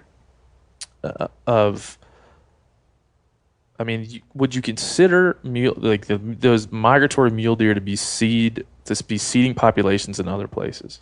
Absolutely. I think, a lot of those migrations are summer to winter as opposed to mule deer moving into novel habitat. New habitat. Like, right, yeah. I'm going to blaze a new trail and I'm going to like set up shop. What's over here? Yeah, totally. Yes. And that is happening, as whitetail's a great example. You have whitetail, like, I'm going to head that way. And like, oh shit, I'm the first whitetail in this mule deer country, and now there's whitetail. I'm sure coyotes did that in droves. Totally. They're still doing it in droves. Totally. I think with grizzly bears, it's a little different because you don't have 300 grizzly bears in a line hopping through the sage. You might have one or two.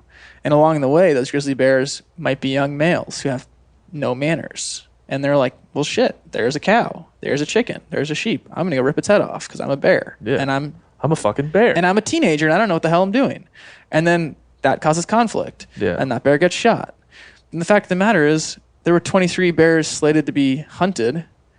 There are more than 23 bears this year that have been killed by either vehicle strikes or wildlife professionals coming in and killing a problem bear. That was my actual. That's what I was talking about, actual.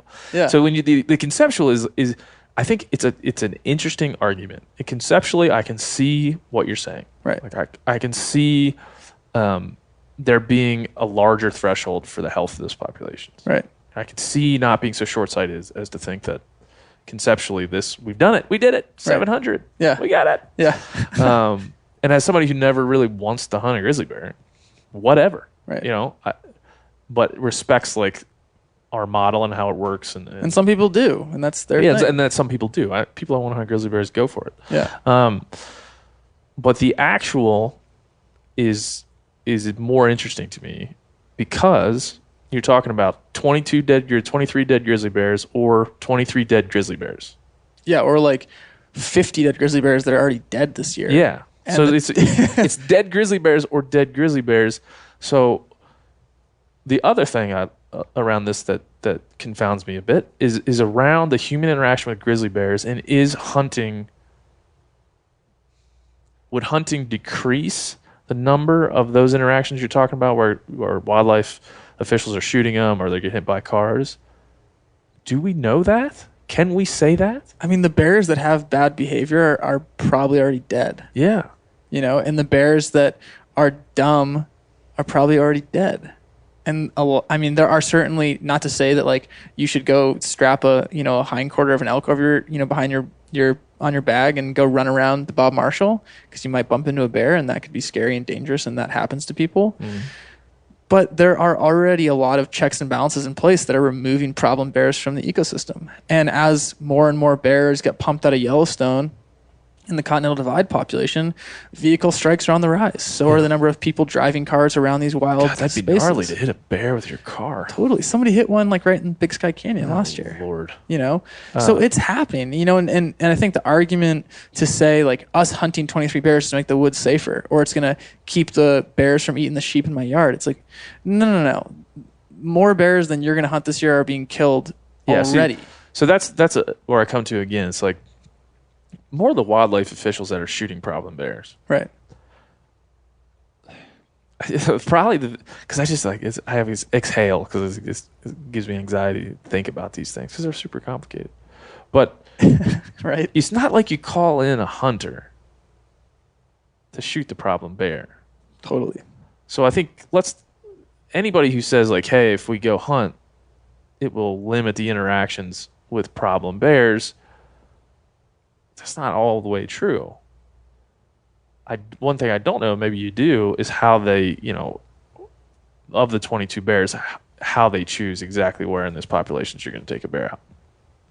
And I think there's ways that you could marry those things up together. Right. So the reasoning around, like the actual reasoning saying, if we hunt these 23 bears, the population will decrease by 22 and there'll be less problems with interactions with humans. I'm not there. But where I am is we have to pay a wildlife manager to shoot a problem bear. Hunters are paying to go. Right. And so to eliminate that money is something I just don't agree with. I mean, I think if we're saying that we have problems with interaction with humans, we have problems with car strikes, we have problems with bears ripping the heads off cattle, all this shit costs money. And if we can shoot 22 of them and science and biology say it's not going to limit this population so much that they can't seed other populations. Right. Why wouldn't we do that, take the money, and then use that money to address car strikes and bad bears and pay for better ways for ranchers to interact and teach them how to do it.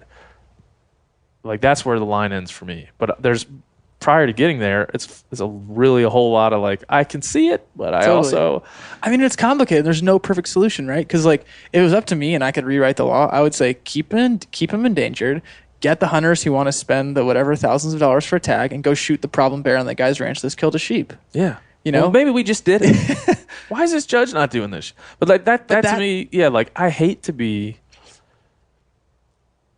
so presumptive as to say, yeah, hunting's the answer. Yeah, right. It's not the answer. Our model of conservation says it is the answer, right? It was the answer for wild turkeys and mallard ducks and elk and whitetail. These are varying populations across different landscapes with different histories and different interactions with humans, and they've all been fine being managed on a state basis by science in this model. So I trust that enough to say, like, I'll fall back on that. Right. I trust that enough to say that. So I think that's maybe why I'm always like, let's kill the bears, I guess. Yeah. Let's do it. Well, it's hard because all those animals are inherently so different than a grizzly bear. Right. They're either geese that don't kill people. Would you agree, though, that they're inherently different than each other? Absolutely. But I think some of the key differences are that they reproduce quickly. They are far-ranging. They can fly, or they have these migrations. They aren't killing you. And they're generally not on T-shirts that sell gift shops. Yeah. You know? Well, elk. Yes. But they don't kill you. Right. And there's a lot of them. Right. There's not 700. But I think that sets it up well. It's like, hey, look, there's this unique animal. Right. That is not unique in the fact that we killed a shit ton of them and now there were few. Because that happened with the other species we just named. Right. So in this way, it's not unique. It is unique in a lot of other ways. Sure. It's a megafauna. It's super charismatic. They show up and you were gonna wear your grizzly bear t-shirt today. I was. They show up. They show up in your kid's crib. They show up on TV. Like, I truly do believe that ends up being the heart of this, anyways. Right. Because let's say we live in a world that there are no anti-hunters and there are no animal rights groups to argue this and to put this in front of the judge. Texas? Right? Yes. Texas. Put up a fence around the grizzly bears. Country. Put the fence up around the grizzly bears. They ain't going anywhere. Yeah, now. they'll grow 10 antlers. Yeah, they'll be huge. There'll be thousands of them. They'll just be in a fence. But let's say we live in that world where there isn't any anti-hunters and nobody challenged the way this went down. Okay, in that world, not having the knowledge of grizzly bear gestation and the way they interact with the natural world that you do, and that's why I wanted to have you on, because I don't have that knowledge, and I think most hunters don't, almost all of them. If anti-hunters didn't exist and this was never challenged, and this went forward, and these 22 folks unencumbered went out and shot 22 bears, I think if the next year you went back and you said, so if you were looking at a few things that we just talked about, did problem bears, the interactions with humans and problem bears decrease? I would guess no, right? So that would be my guess, just because the random nature of killing an animal and another animal in another area doing something we don't like. No. Would that population of bears, the Greater Yellowstone population of bears, be unable to seed those other populations of bears, the other 4 or 5 that you mentioned, those 4 critical ones that you mentioned? I would say yes, they'll still be able to do their job in allowing this thing to grow. So in the end, both sides are a little bit wrong, but I think in the end it would work and still not do, in this one case, still not do any real damage to the future grizzly bears. And I think, in the court decision, there's nothing about hunting 23 bears. Yeah, I know. It's about the law, the connectivity, the genetics. You're saying you read it a few times. Like, what's give us the crib notes on this guy. I mean, basically what he's saying is like, it's complicated. I realize. Appreciate him saying that. It's emotional. He's like, listen, guys, this is easy. Yeah, I'll tell you what to do. The things you put on your shirts, let them live. Well, and I'm sure if you had a beer with this guy, he would be like, that was a challenging decision. Yeah. Because there are rights on both sides of the aisle. There are truths on both sides of the aisle. But he made his decision based on the law that exists. Yeah. And if he didn't make this decision, he would have not been doing the law justice. Yes. Or he would have had to change the law. Yeah. Which gets into a scary place where we say, oh, we really give a shit about this issue. Let's change a holistic law that manages wildlife at large. Yeah, and I mean, I think I don't have this all in my head, but I think in if you talk to like the guys at Sportsman Alliance or pro hunter advocate groups, you would find that around this ESA thing, they lose a lot. They lose a lot because the law is really kind of in this way, even in like in semantics, really not on their side in a lot of these cases. They might tell me I'm wrong, but I'd like in just anecdotally having been trying to get educated about wolves and bears and some of these situations, I feel like they lose a lot just based on the legal precedents. Well, and it's hard, right? Like sage grouse. Yeah. It's a hard thing. People run cattle. People don't want critical habitat in their backyard. Yeah. I know I've done work in sage grouse country with people deeply invested in that research who know of ranchers. Obviously, this is not indicative of the whole, but like when they were on the table to be listed, ranchers destroyed the leks on their property because they didn't want critical habitat on their land. Yeah. It's a real thing. Yeah. There's more people every year on Earth trying to make a living, and there are fewer animals with an opportunity to make a living. Yeah. And I think that's the trend. Gosh, that's a good way to put it, man. Because Yeah. every time, I mean, that's Republican versus Democrat right now in this issue. Right. It is. I mean, it's jobs versus environment. Right. And We're not making more environment. No. We can make more jobs. And that's what I think I always come back to. Right. I think, yeah, there's some logical fallacy in the jobs. You know, we need to extract because we need jobs. We need a healthy ecosystem. We have a healthy country. I think Governor Meade in Wyoming, and what he said about sage grouse, said it well. Like in that particular state, they need healthy habitats so you can have a healthy state economically. Right. And so any hindrance of that by ridding yourself of that critical habitat and that wildlife in exchange for extraction or cattle ranching or whatever you might be doing is short-sighted from an economic standpoint. Right. Which has been the argument a lot. Well, the hard thing about it is that it boils down to people trying to support their families, you know, and we can assume that most people are trying their best. And ecosystems and wildlife who don't vote, Yeah. or and don't need cash to pay their mortgage. Oh, this is one of those situations where, and there's a few of them in politics or in life, Right. where it's human nature versus human nature. Right. Human nature is to thrive and survive and feed your family and in the game of life succeed. Right. And if you have identified this one way to succeed and it's there's an impediment that is a bird or a bear, or your human nature says to rid yourself of that impediment so then you can succeed. And I get that all the way. But I feel like also somewhere in our human nature is the ability to have empathy for other living beings. And if we lose that empathy, we become sociopathic assholes and rather not do that. And we delete your comments. Yeah, we delete your comments. I love judges. All of them are impartial.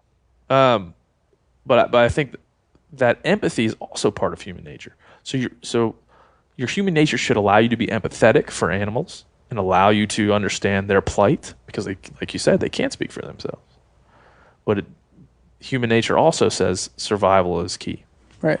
So what do we do? You tell me, Charles. I got nothing. I mean, it's so hard because I get it. Like, more than anything, I want to move into my new house, take care of my wife, and raise a family. Yeah. I get that. And if there was a situation where having sage grouse on your land impeded cost you money to where you had to go get a night job and didn't see your kid, and your kid got depressed because you were never around, but there was shit tons of sage grouse on the 10 acres, you have to make some decisions there.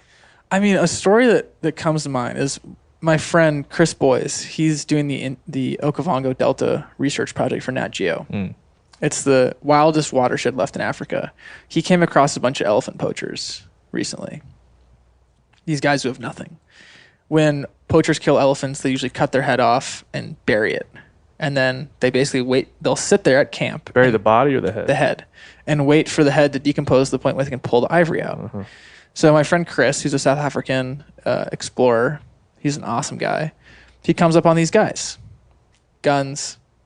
Scared. They got a few elephant heads in the ground. He's like, that's crazy.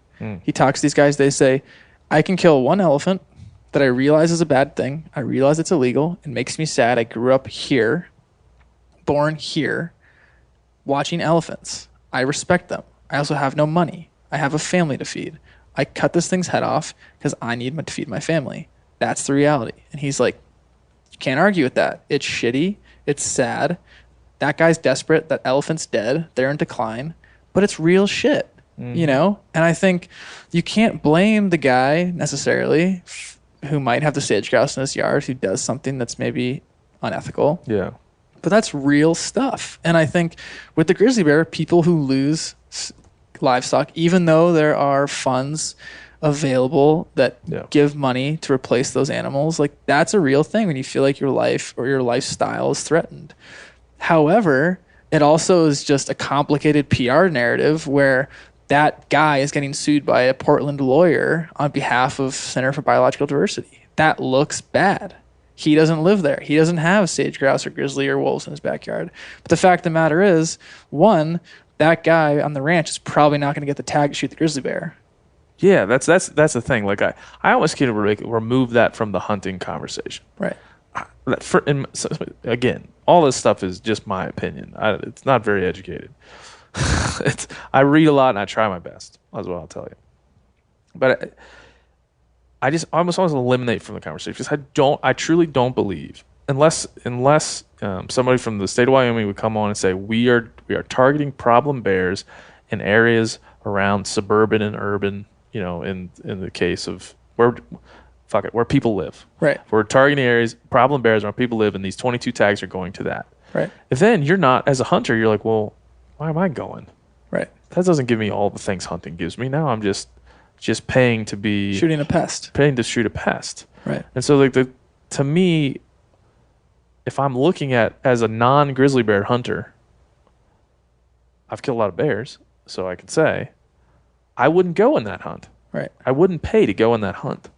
I would not pay to go and eliminate that pest and call it hunting. Well, it's unique in that, in this case, we're talking about the delisting of a potential game animal that threats people, where you, as the hunter, are not saying, I'm using my bullet, arrow, or shotgun to manage a population. You're saying, I'm going to maybe make the woods safer. There's a disconnect there. Yeah. No, there definitely is. And I think you could argue that a well-managed population is less apt to have problem animals, doing what they're doing. Totally. If there's less bears, less competition for the things they need to survive, food and all those types of things, you'd have it would be a less problematic situation. Now you could say that, but I would need you to prove that to me, because it seems right. Right. It seems like, hey, if we have 700 bears, and they're all competing for, a relatively, not a relatively small, but an area for food and for all the things they need to survive, that shrapnel from that competition ends up being what we're talking about, right? Right. It's spillover. It's spillover. Now, if there's less animals, there'd be less spillover. Right. I could get with that. I just don't think 22 in this situation, 22 is enough. I'm not a wildlife biologist, so I don't know, but that would be my regular dude thoughts on it. Yeah. Well, and and the corollary to that is like the bison in Yellowstone. Every year the Park Service kills every winter they kill hundreds of bison, because bison, like elk, can carry brucellosis, which can cause cattle to abort calves. That's a real thing.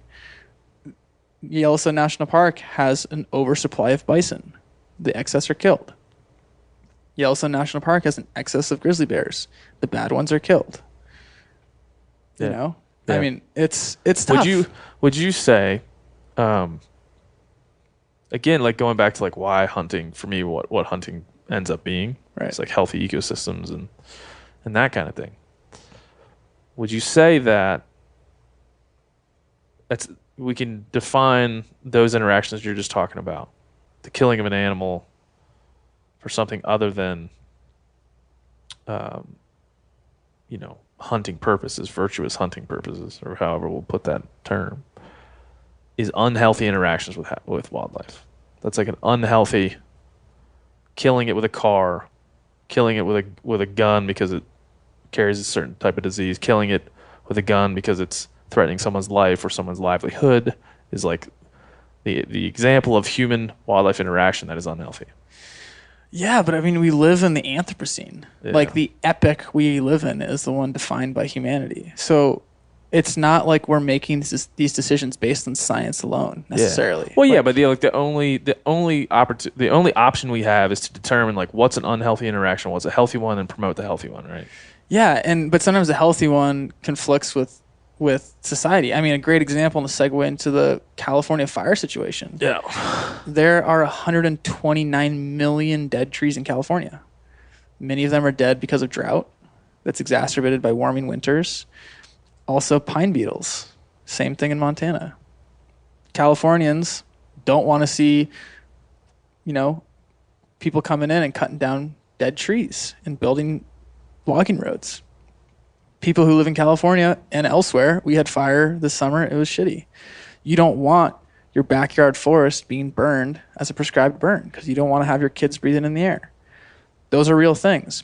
The result of those realities are that you have this excess timber that's dead that turns our forests into a potential bonfire, which is what's happening now. And it's freaking horrible. It's killing people. Hundreds. Yeah. And that's a real thing. It's like you're telling people, hey, we're going to light your backyard on fire this summer. It's going to help you out in 10 years. Or we understand that California is a very environmentally progressive and friendly state. We need to build a bunch of logging roads through this national forest and cut down a shit ton of trees to save you in 10 years. And that's I think what ends up happening around the more pragmatic approach of someone that's involved with wildlife. Right. Like on the ground decision making is to say, hey, I love the environment, but I don't love it so much. I'm not going to love it to death. Right. Which is what you're talking about. So you talk about a pragmatic love, which is, I think, what most hunters hold and what most fishermen hold and most outdoorsmen hold, which is the healthiest type of love. And an unhealthy type of love, which is love something without any context of how to really do it justice. Well, in my argument, my counter to that would be you have the far left that are like, I need as many grizzly bears because I want to get photos of them. But a lot of hunters, I bet you, aren't super versed in genetics. No. And that's, I would say, are Neither of those two folks are versed in genetics. Right. Neither. But I would say, like, those are probably two gaps that lead to opinions that are maybe uninformed to a certain degree. Yeah. And then... No, I'm very willing to call out hunters... Right. For what I believe is a deficiency in knowledge and opinion. Like I get super frustrated with certain groups in our world that start their communication with their constituency of hunters by telling them hunting is always the solution. Hunting is always right. Hunting is the best thing to do always. Bullshit. Bullshit. No, I'm sorry. Not happening. Not happening. It would be just as well to say, like, here's the history of why this is good. Right. Here's what's happened in the past, why our model of conservation works. Here's why we, as the Rocky Mountain Elk Foundation and Ducks Unlimited, protect nesting grounds and critical habitat for elk. And these are the things. These are why we do these things. Now, that should inform the way we think about grizzly bears. But that isn't, we can't just blindly walk up to that and say, hunt them. Right. Can't do it. Well, and it's hard because in 1973, when a lot of these precedent-setting legal measures were enacted into law, our environments weren't changing like they are today. Yeah. So it's hard to say we have the numbers where we want them to be today, but we don't know what's going to happen to the rest of the pine trees. No. We don't know what's going to happen to the snowpack. We don't know what's going to happen to, white-tailed deer populations. Those grizzly bears that used to eat pine nuts are now eating more meat. There's more hunters and people in the woods than ever, ripe for conflict, more cars than ever, more development than ever. So it's like those are things that I think lead me to I don't freaking know. I don't know what the answer is. It's really damn complicated. Yeah, to me, would you I think you get to a point where is your opinion that the least amount of bears killed possible is the right thing to do?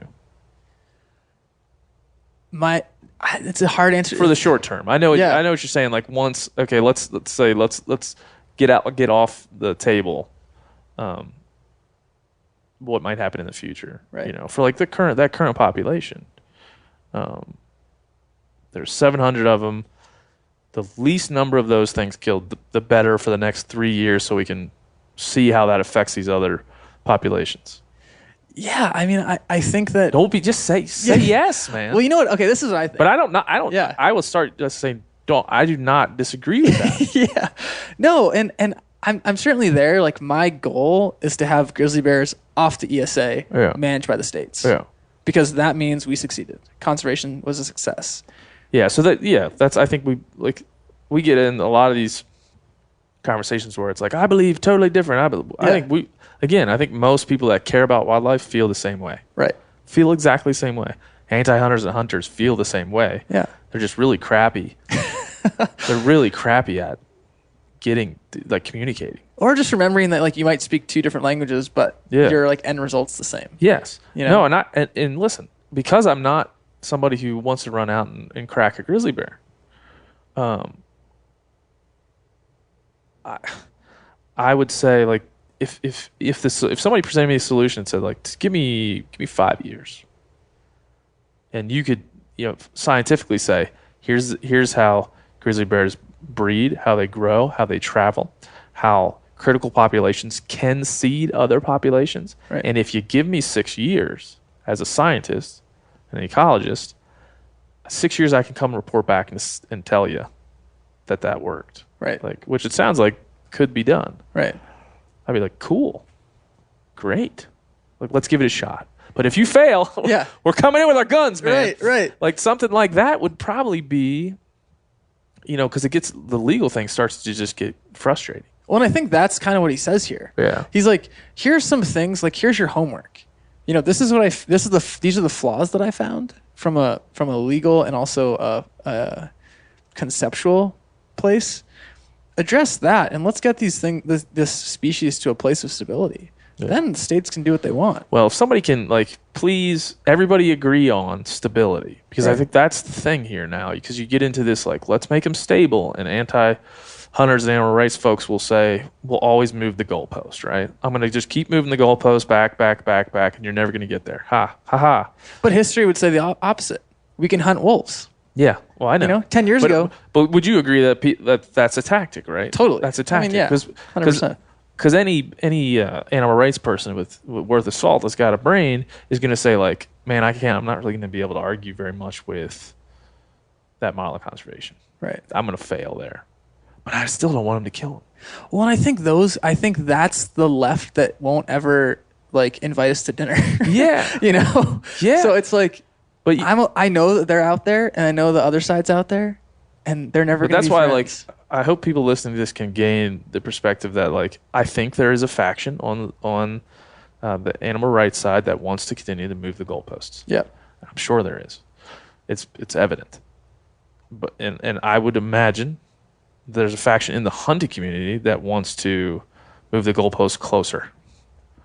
O'Reilly Auto Parts are in the business of keeping your car on the road. O'Reilly Auto Parts offer friendly, helpful service and the parts knowledge you need for all your maintenance and repairs. If you're confused about what part you need, like what wipers are going to be the best, what replacement headlights are going to be the best, go into O'Reilly and talk to the people that work there because they're great and they're super friendly and they'll get you squared away where you walk out knowing you got the right thing. They've got thousands of parts and accessories in stock, either in-store or online, so you never have to worry if you're in a jam. Do you need your windshield wipers replaced? You need a brake light fixed? You need some quick service? They'll help you find the right part or point you to the nearest local repair shop for help.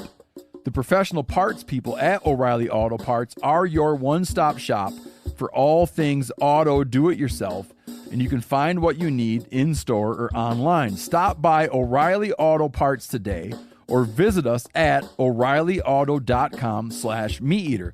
That's O'ReillyAuto.com/MeatEater. You ever get that feeling you're stuck inside staring at screens and a primal urge kicks in? You crave wide open spaces, fresh air, the chance to connect with the land. Well, maybe it's time to find your own piece of the wild, but searching for property can be a maze. That's where Land.com comes in. They got millions of listings across the country, from mountain ranches to hidden fishing holes. Their search tools are like a seasoned guide helping you narrow down what you want.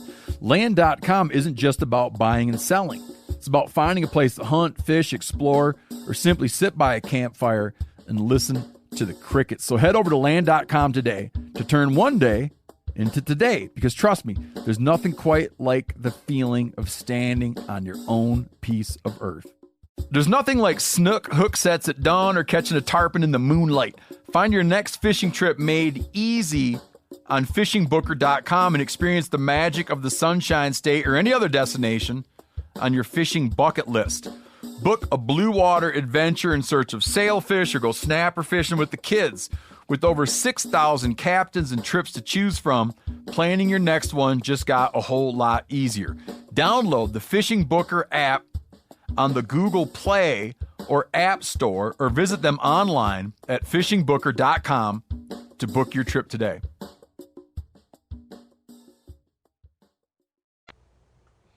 I disagree with both. I mean, it's the kill 'em all or save 'em all mentality. Yeah. I disagree with both, right? And I disagree with the disingenuous connection between that person who on the animal rights side wants to move the goalpost, connecting themselves with tourism, and I disagree with the person on the other side who's a hunter connecting themselves to the rancher.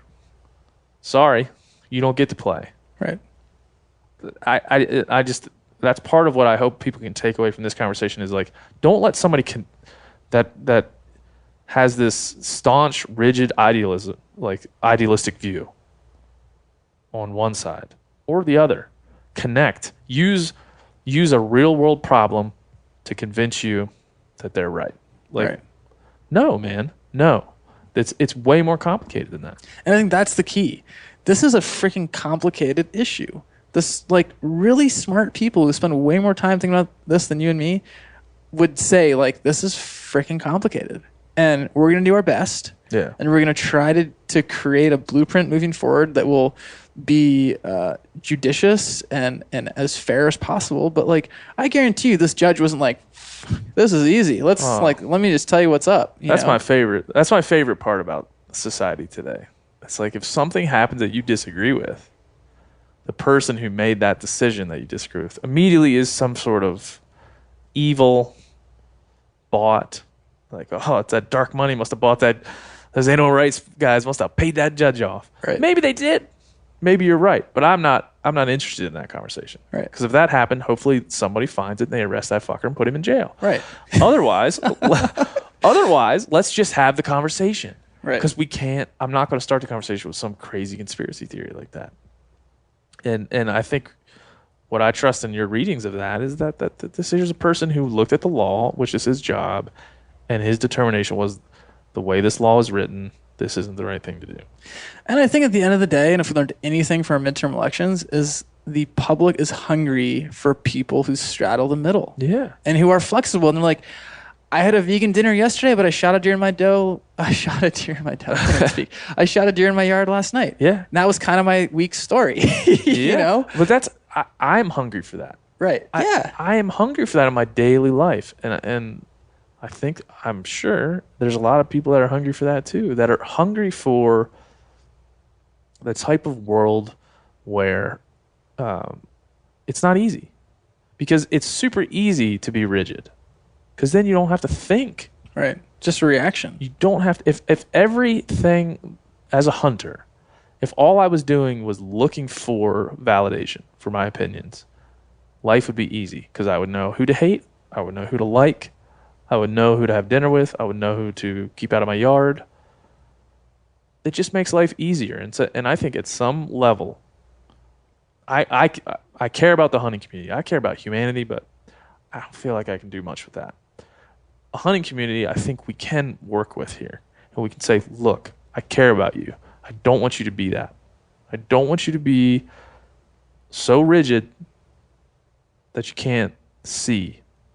I don't want you to be so idealistic, or idealistic is not the right word, but so rigid that you're blind. That's, I guess, what I would say. Well, not to be nerdy, but there's a theory of island biogeography. So if you think about... Fecundity! If you think about, if you're a little island out in the middle of the ocean, the probability that new species will show up is small. The further from the mainland you are, and the smaller your island. Yep. So if you're a person and you have your little island with your little tribe of people who are all saying the same thing, I hate all of you, I love all of you, you're not getting a lot of new information because you're way the hell out in the middle of the ocean, you're on a small island.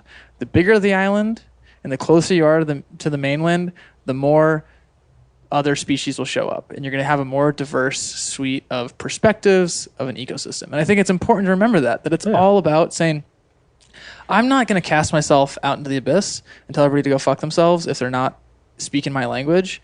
But instead, it's like, hey, come to the table, let's have a conversation, maybe I'll change my mind. Yeah. And I think that's the mindset that makes progress and makes things like this grizzly bear issue all the more palatable. Because you realize these are people trying their best, trying to manage an animal that is scary and lovable. Yeah.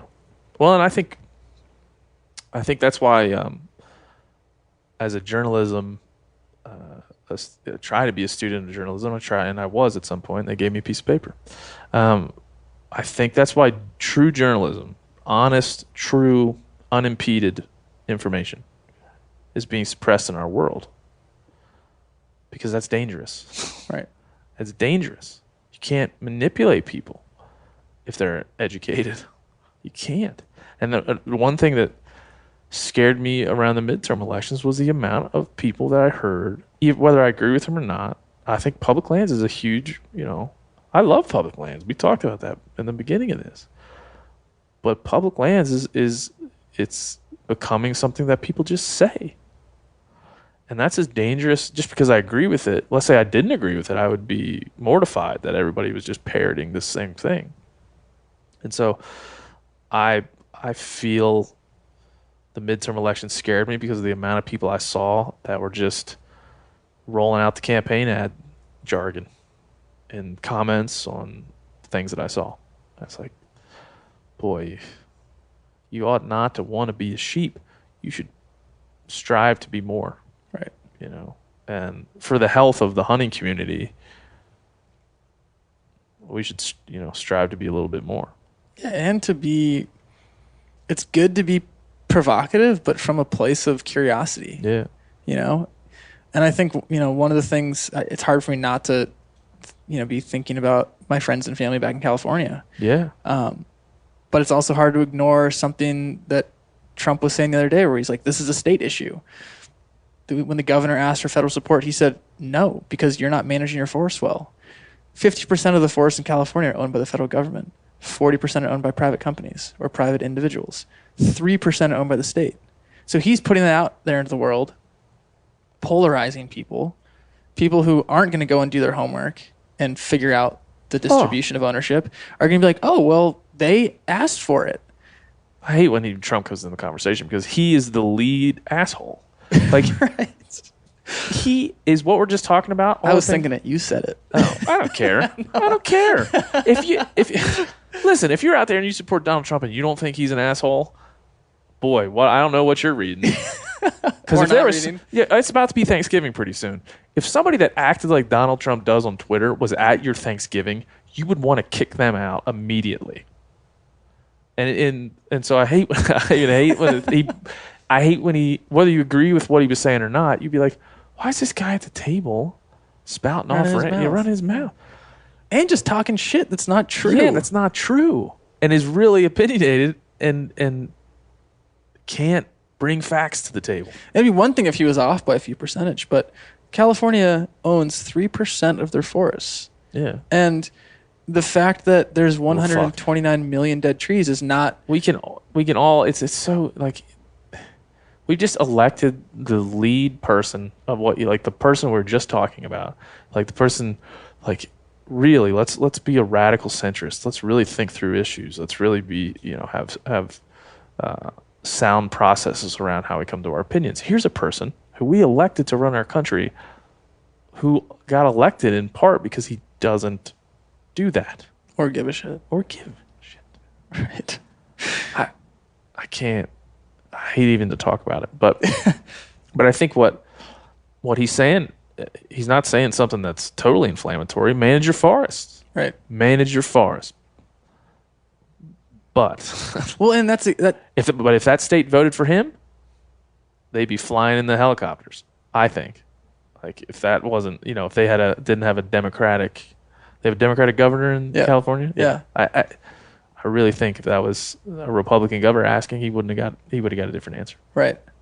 But it's just it's horrible when in this case people and ecosystems are caught in the polarized crossfire of humanity. Mm-hmm.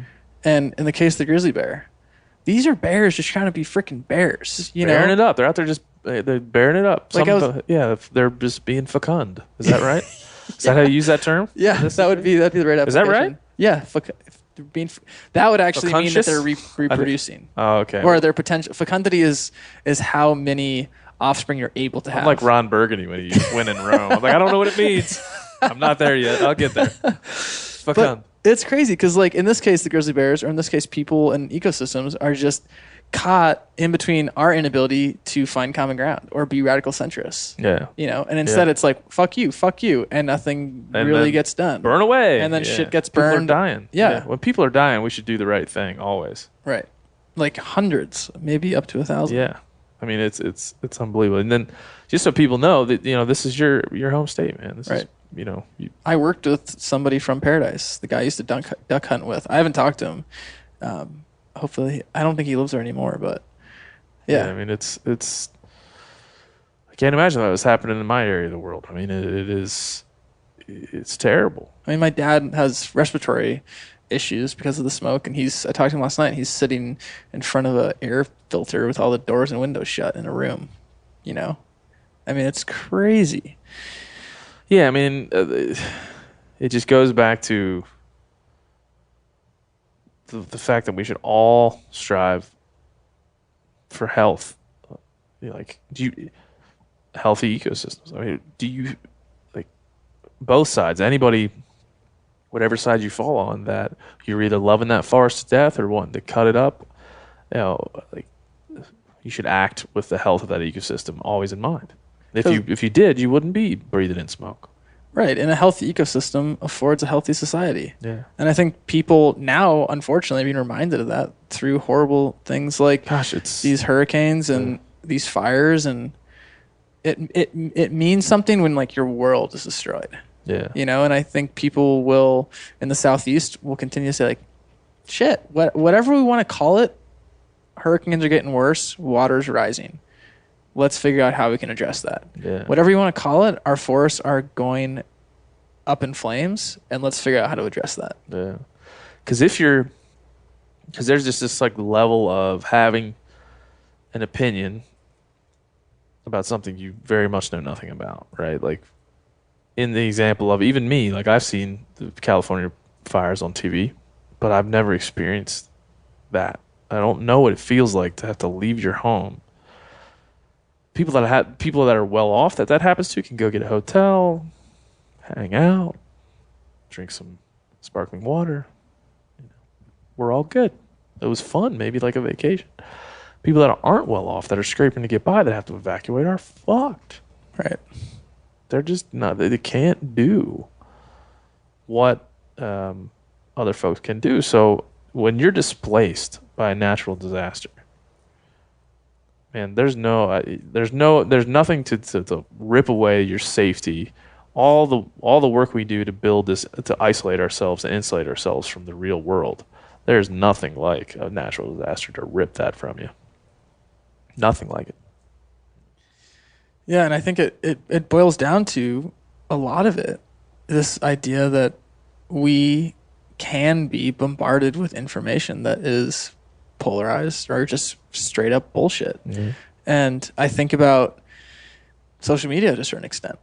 And the people who will chime in and say things as though they're an expert and get away with it is crazy. Yeah. I mean, I think about the environment. I went to school for 10 years at UC Berkeley studying ecology. That was my profession. Like a mechanic goes and becomes a professional at fixing cars, or you fly planes, and that's what you do. Mm. There isn't a group of people on the internet telling people how to fly planes. Yeah. There isn't a group of people who have never climbed El Cap saying, oh shit, this is how I did it. I wouldn't do it that way. But there is an incredibly loud group of people who have zero ecological, environmental, scientific background spouting off about shit they don't get. Yeah.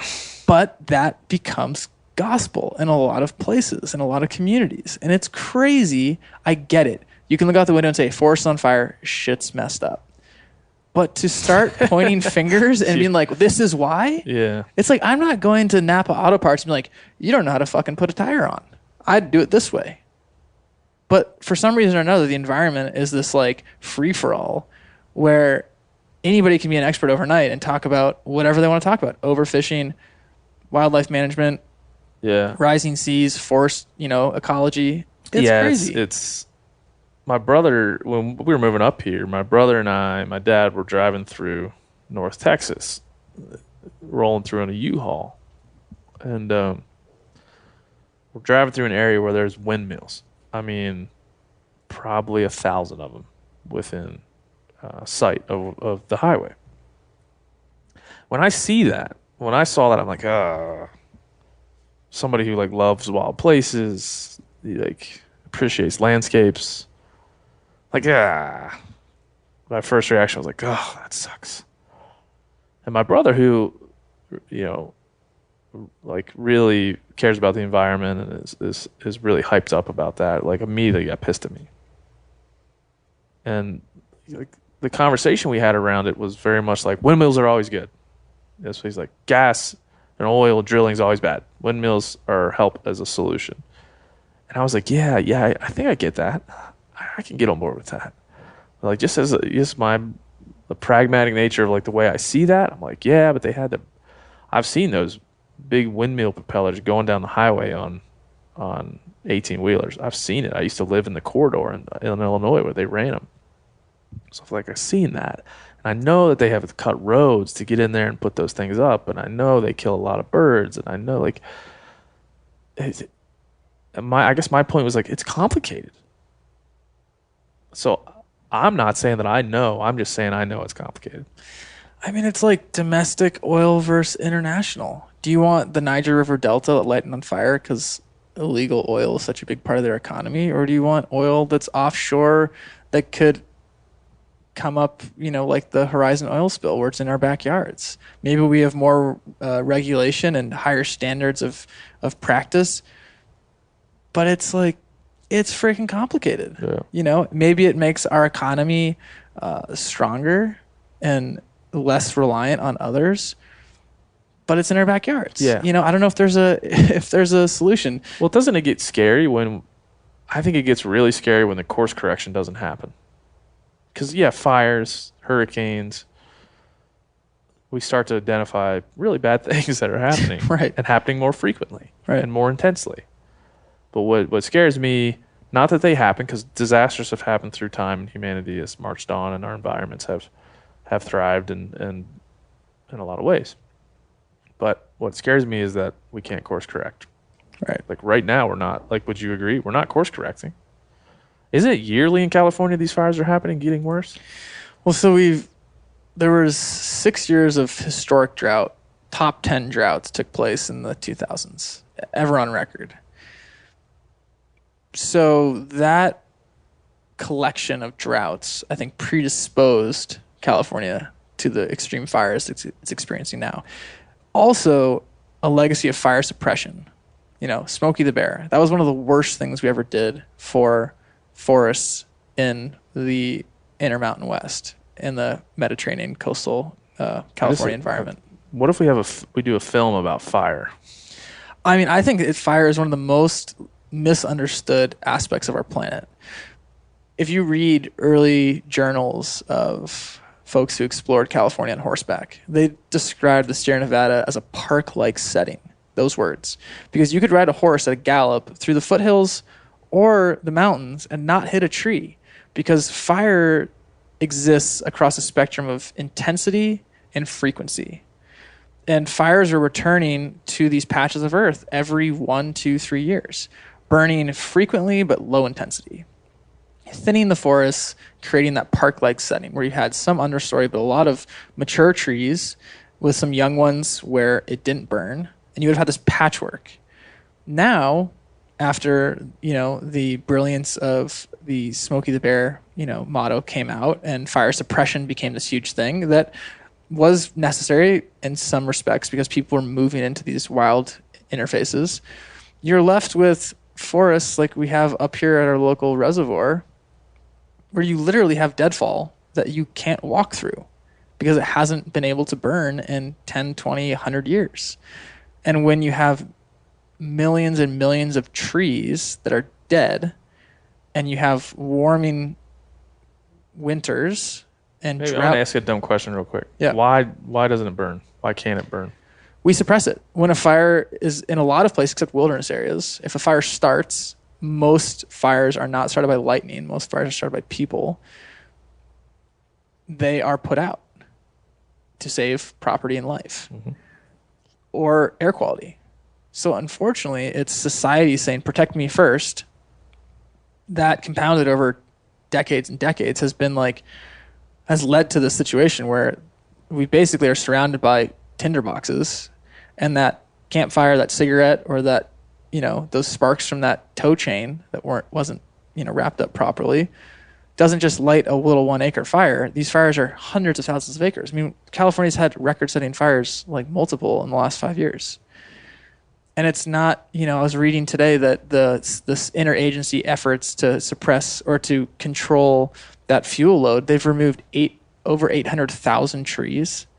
There's 129 million dead trees. So we've removed 800,000 so far.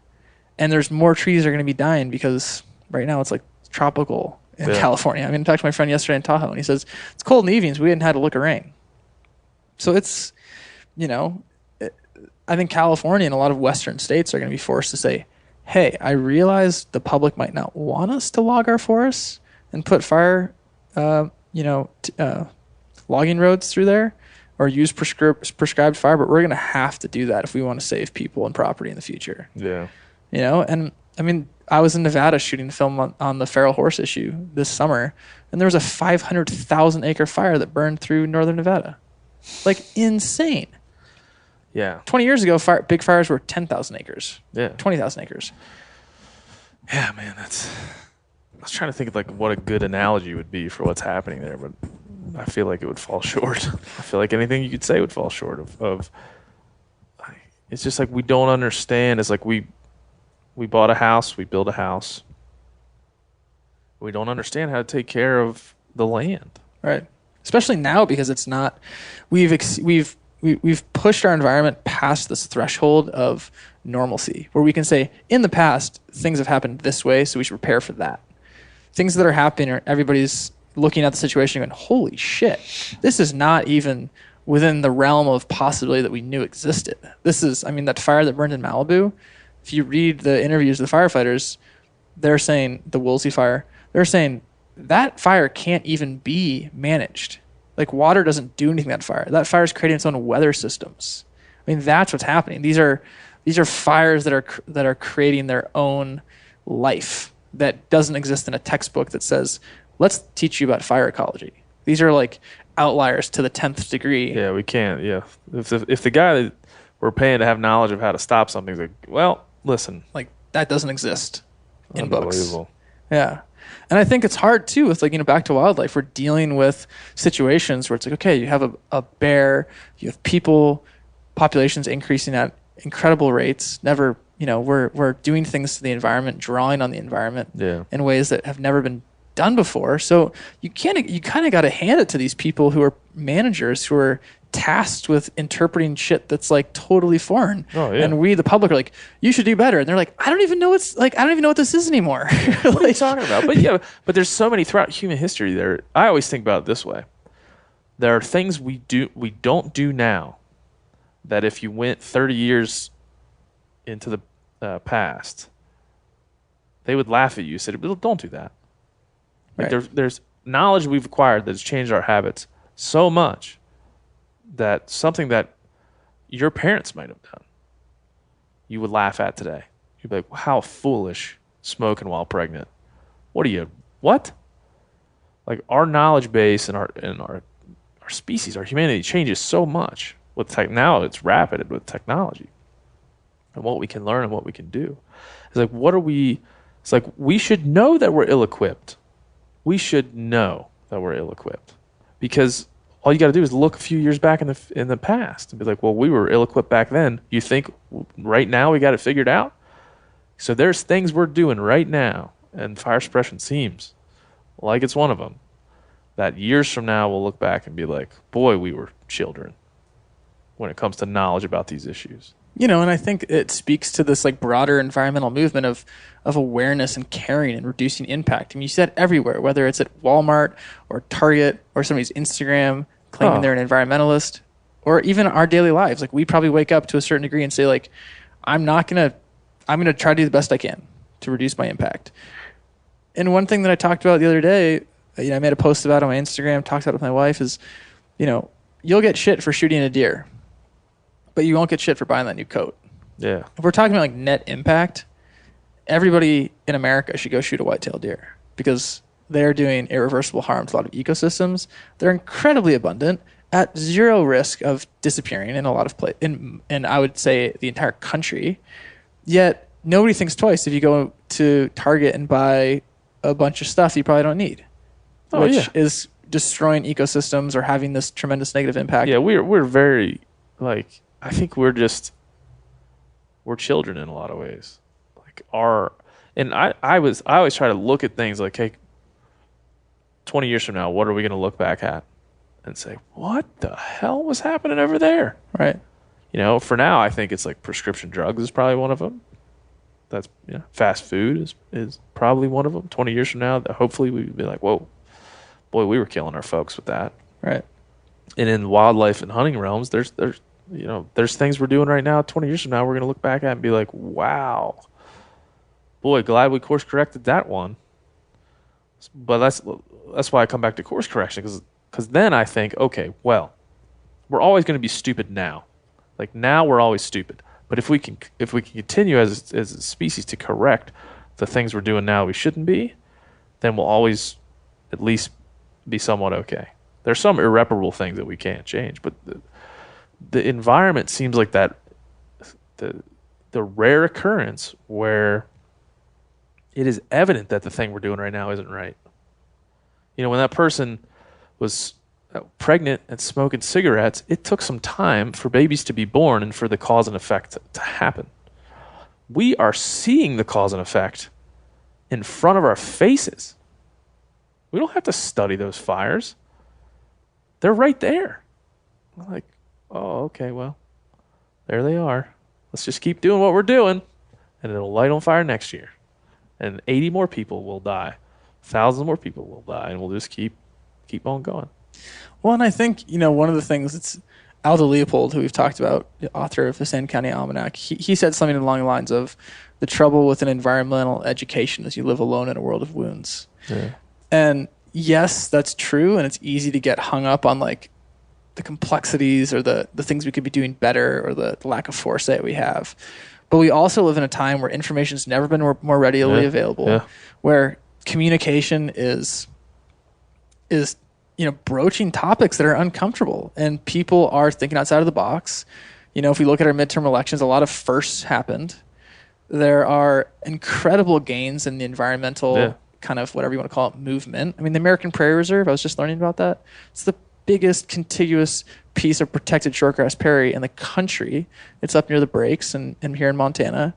I mean, amazing steps are being taken to address noise pollution in the ocean, marine debris in the ocean, the way that we manage wildlife here in North America. I mean, there is a robust, healthy, active, energetic group of people joining BHA, getting involved in environmental issues, learning how to hunt. I'm one of the editors at Modern Huntsman. The number of people who hit us up who say, I never thought I was going to hunt, and I just harvested my first deer, duck, or turkey. And we're like, heck yeah, regardless of who you voted for, the fact that you're connecting with the land, developing this relationship, putting food on the table, understanding where meat comes from. Yeah. I mean, that's inspiring, and it's easy to get turn on the news and be like, holy shit, the world is messed up. Yeah. Then you can pause and say, Bozeman Raptor Center, they're doing amazing work. Oh, for sure. Yeah. And I think, but even the push-pull we're talking about, the push-pull of should we shoot grizzly bears and should we not shoot grizzly bears? That push-pull is causing conversations like this one. Right. And a lot of conversations like this one about what's good for grizzly bears. And that's good. Like I think that as humans, we're set up that way.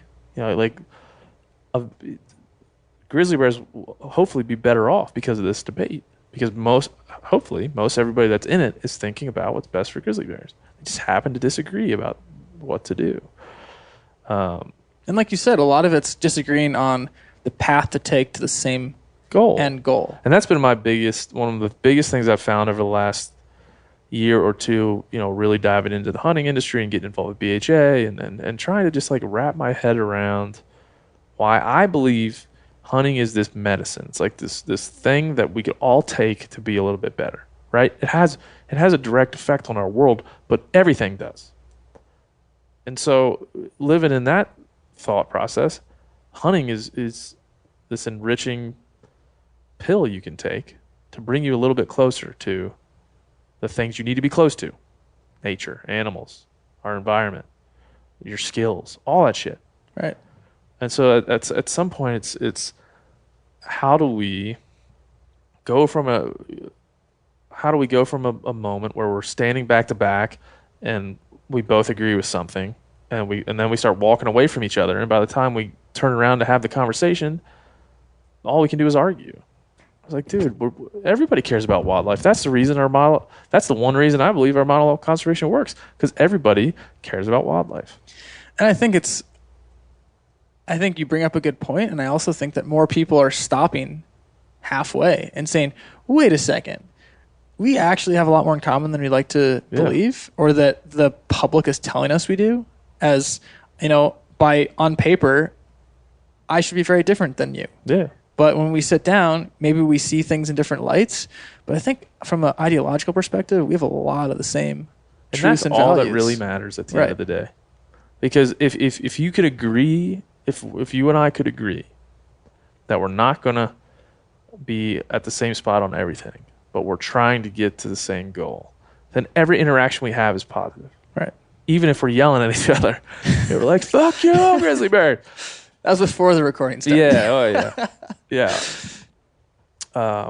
Yeah. Even if we're arguing, but we could say, hey, look, before we start, we want grizzly bears to be healthy, thrive, and to be doing their thing. Okay, good, great, let's go. Right. Nothing you can do from that point forward, in my opinion, would be negative. And I think your point about like having space for discussion is huge. And that's, I'm doing some work over at Sitka next door, and we have this ecosystem thinking grant that we're putting together, and all these different measures that I think some people would be surprised by. But it's like, no, we're in the business of hunting, and we're in the business of the outdoors and the environment. And those three things hinge upon the health of our ecosystems. So if we're not putting that ecosystem thinking hat on, then we're not doing the resources and the systems that we care about justice. Yeah. And that's what you guys do so well over here is like, let's create a space for conversations that shine a light on what we can do better or what we're doing well that benefits the resource that we identify with. Yeah, I mean, I'm wearing a hoodie right now that says public landowner. Like, I'm into that. I want people to wear these shirts. It's over his grizzly bear t-shirt. Yeah. Well, that's a tank top, sir. You'll know. With sequins. Yes. Now I'm thinking about me wearing a bedazzled grizzly bear tank top. Thanks, bro. Can't make serious points in this environment. But I think like this public landowner thing, I always come back to that. I think, yes, I want public lands. Yes, of course I do. It's too easy to just want that. It's not that I would just want public lands. It's that I want healthy public lands that contribute to our world. I just don't want to be, I'm not arguing for the right to go somewhere, really, when I'm talking about public lands. I'm not arguing for the right to go on public lands. I want that. I'm arguing for the right to have them so we can keep them healthy and so they contribute to our world. Like healthy habitat, healthy wildlife populations. That's what I'm after doing. I'm not saying I want it so I can do whatever I want on it. No, I'm saying I want it so we can make it better and make us all better. That's the point of wearing a shirt like this. And that's where I come back to, like, don't you get in this boat with me if you don't want that too. If you just want public land so you can cut roads through them and ride around and shoot shit off an ATV. Like, that's not what I'm talking about. And what if somebody went up to you and said, you're a public landowner, and I'm going to tell you can't do what you want to do because of these three reasons, but you can do that over there. Fine. And I think that's a big thing too, because there are things that happen, like you're into off-roading and somebody says, well, that's critical habitat for this tortoise. And you're like, well, screw the tortoise. I've never seen one. I drive my truck out there all the time. I think people get hung up in these purported threats on their ability to do what they want on public land. And the beautiful thing about public land is it's a collective resource. And if somebody is saying, I get off cutting up huge trees, and somebody says, well, you can't do that. We have this beautiful suite of checks and balances where, like, if you do want to go cut down trees, you can go to a beautiful forest and cut down big trees. But you can't do it here. Yeah. And I think that's another big thing. It's not a threat on your ability to be a public land owner. Public land is owned by the collective, which means everybody gets a vote. And there's a few people that say, are these votes done in an appropriate way? Oh yeah. And are they being used and leaned upon in an effective way? And that's the beautiful thing, right? That national monument thing was a great example of that. Both sides got that so wrong it couldn't be worse. One side's like, well, we're protecting the lands, and the other side's like, we're giving access to the people. And you're like, wait, you're both kind of being assholes around this one. Because if we really if we really broke it down, throw out the Antiquities Act. Who cares? It was passed in 1903. Write something new. Write something new that says protecting this ecosystem, the critical habitat, the important artifacts that are there. Let's do that first, right? Okay, first. Check that off. Got it. We can all agree we need those things. And even if you don't agree that we need those things, I don't know what to do with you. Like, go look at the fires, or go, like, I just don't know what to do with you. Kindly leave. Kindly leave. If you can't agree that we need habitat for animals and we need a healthy ecosystem, and if it's a historic artifact for humankind or some culture, and we need to protect it, boy, you're just not gonna be in this conversation. We need a little sound design button with Will Ferrell saying "kindly leave." Kindly leave. Hit that. Kindly leave. So let's say we're all still in the room when I say that to you. So okay, good, we got that. What do we need to do to get to that? Okay, let's figure that out. That's not an easy one, but we'll figure that out. Next, we do not want to limit people's access to that area for any reasons other than the first check, right? So we want roads cut. We want places for people to go and view wildlife and hike and hunt and perfect, great. That's second check. Like, we keep inverting this shit all and mixing it all up. It'd be like, step 1, done. Step 2, done. Everybody happy? Great. Go. See ya. Right. Like, go out and run around. We don't care. But you can't do like the most important thing and the second most important thing have to stay 1 and 2, because if you start flipping them around, then they start to hurt each other. Right. It's like uranium mine, check. Yeah. Ecosystem, check. Yeah. No. Second goes first. Whoa, flipping around. Like, well, is that uranium? Like, okay, do we have a healthy ecosystem? How do we define that? Like, that's a really tough one. But then once that's done, then you can have your fucking uranium mine all you want. I love uranium. It's one of my favorite. So one of my after school activities. Yeah. I've been mining uranium since I was a kid. But it's like, there has to be a better way to set those checks and balances, because we certainly haven't strived to do that. We've strived to be right, you know. Well, and one of the precedents that really explains what we're talking about here was back during the gold rush time, back before we had conflicting groups where it was miners against ranchers or farmers against loggers.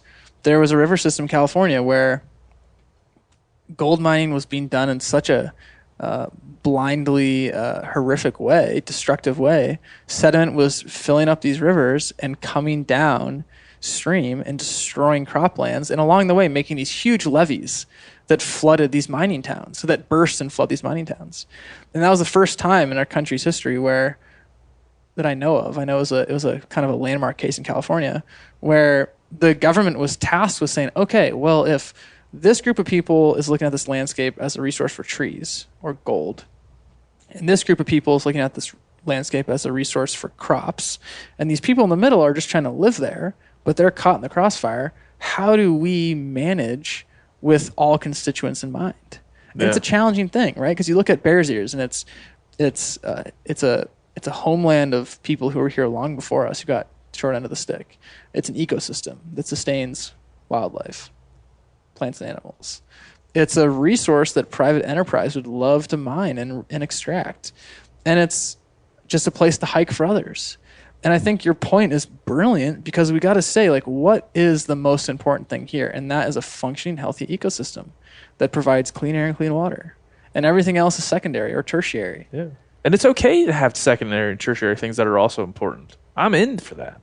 I don't hate roads, because I hate when people argue like, oh, wilderness is the only way. No, it's not the only way. Roads through public land areas, roads through wilderness, boy, I'm fine with it. You can take your Segway on them. I love my Segway. I drove it off a cliff the other day. Oh, gosh, I feel bad laughing about that. Poor guy. But yeah, I mean, I think the priority is where I find the most problem. And that's what I love, about the hunting thing. Because honest to God, 10 years ago, if somebody had said, you're going to be in the hunting space, you're going to be working with brands, that identify as hunting brands. You're going to be working with people and friends with people who are hunters. Having grown up hunting, my dad was on the board of California Trout. I grew up in a sportsman's house.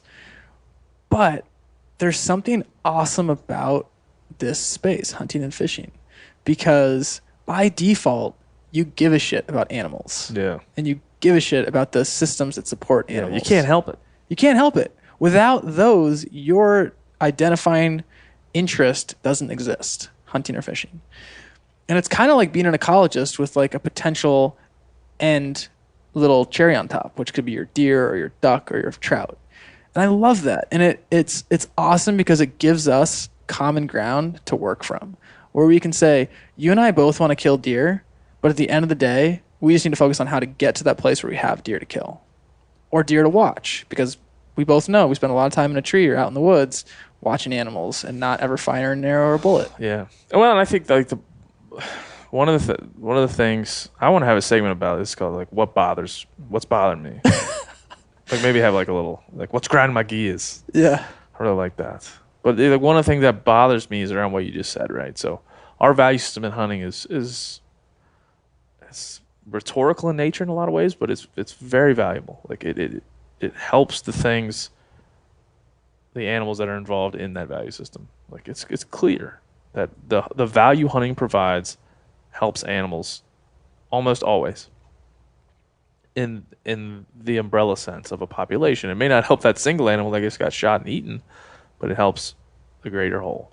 And I think that's, as a human, that's kind of what I'm into, okay? It might not help me today, but does it help us always? So that's good. So one of the things that bothers me is, I was talking about this in a podcast previous with Ryan Callahan, is that like the outfitting industry, and I would say, groups like, I'll call them out by name, fuck it, SCI, Safari Club International. I got a problem with you guys, okay? I think our value system is infallible. I believe that to be true. But I believe it's being hijacked by people that are just using it as an excuse to do what they want. And that bothers me. I think it's being hijacked by outfitters that are making money from people that are using it. And the users are the clients that are traveling across the world or traveling across this country and using that value system as an excuse to do things they ought not to be doing. Or using it as reasoning that they don't truly believe. And I will say honestly, I have thought some days, before I was probably before I had a podcast, and this is one of the reasons I have a podcast, is because I got so dejected by that and so pissed by that I thought, maybe I'm just going to stop hunting. And then pretty quickly I'm like, no, I'm not going to let it. That's crazy talk. That's crazy talk. This steak is delicious. But I think like I've had those moments where it's like, man, this is exhausting. Like here's something I know to be, as infallible as it can be, as something can get, that's this broad, being used by people that don't believe in it. And caring is exhausting. Yeah. Like you pointed out, it's easy to be on one end of the spectrum. Yeah. It's easy to look at the media of those people who are doing things they ought not to be doing, and taking that as a wholesale representation of the greater, population or the greater community. Yeah. Go to. It's not my nature to call people out, but go to the Safari Club International Convention. I've been there for the last 5 years, and there's a lot of really good stuff happening there. I mean, lots of really good, lots of money going to conservation. I mean, just a lot of immense and wonderful things happening there. But there is also, here's an example. There was a booth at across from the booth I was at last year, and that booth had a sign. This is an outfitter, I believe, in South Africa. Not that it matters where they were coming from. And it was like one of those signs you might see out in front of a bail bonds place, or maybe like get your money today type of, cash your paychecks. It was like I just want everybody to just think about what this sign looked like. It had like a gray background, but it had fluorescent lights blinking all around the outside. And on the inside, they had written in fluorescent pink and yellow. Come for an elephant, $15,000, get a free Impala. And I had to spend the whole week looking at that sign. And that sign got like burned into my retinas to the point where I was like, is this person selling an animal like it's at first I thought maybe everybody got a Chevy Impala.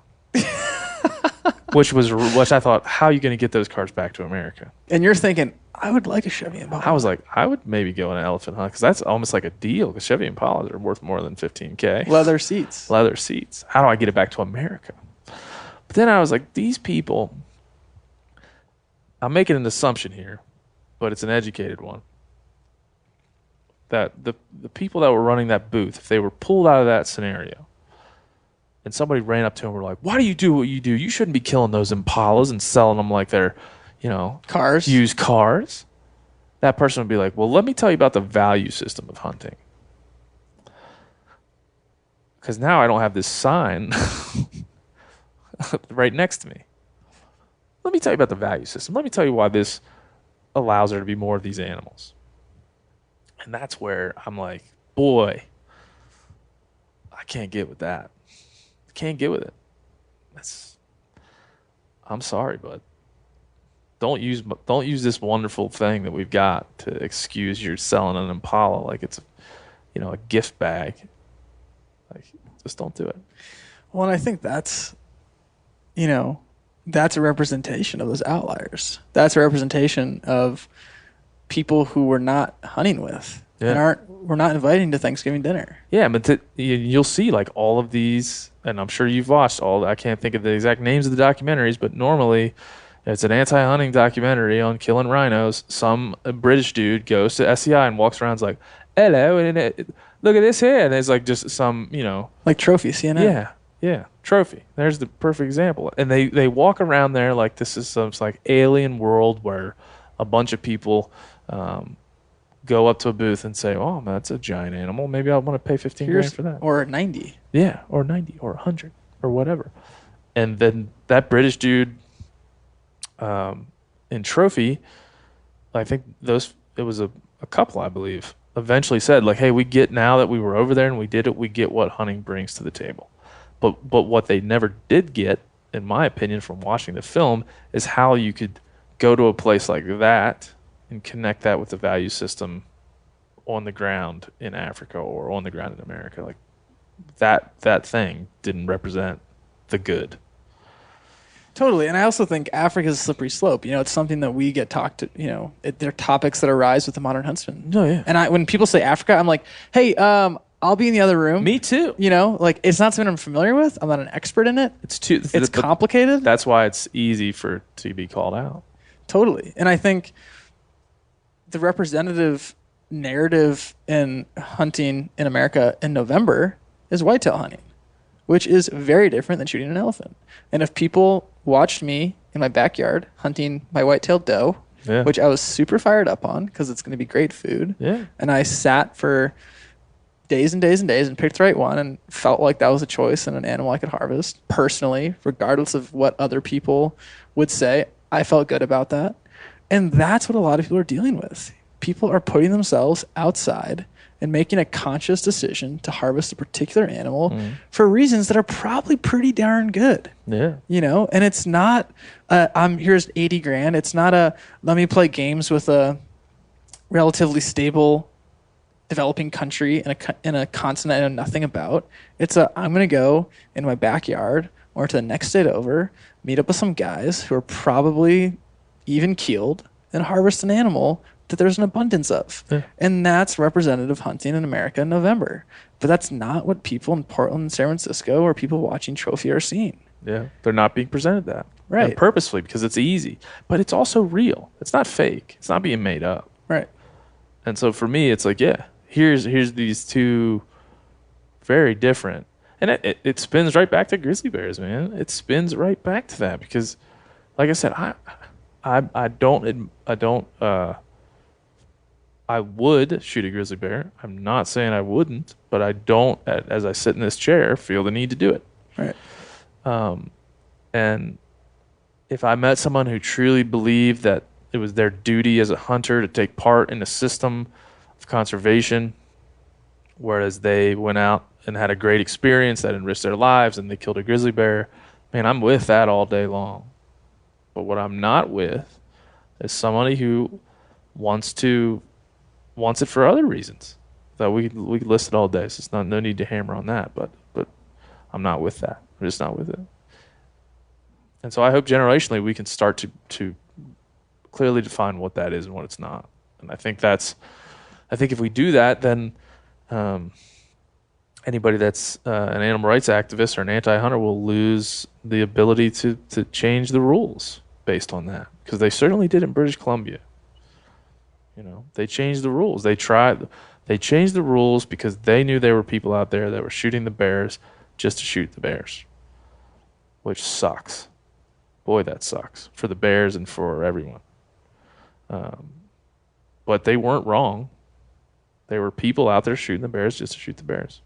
And it's like we talked about, if the hunting community didn't,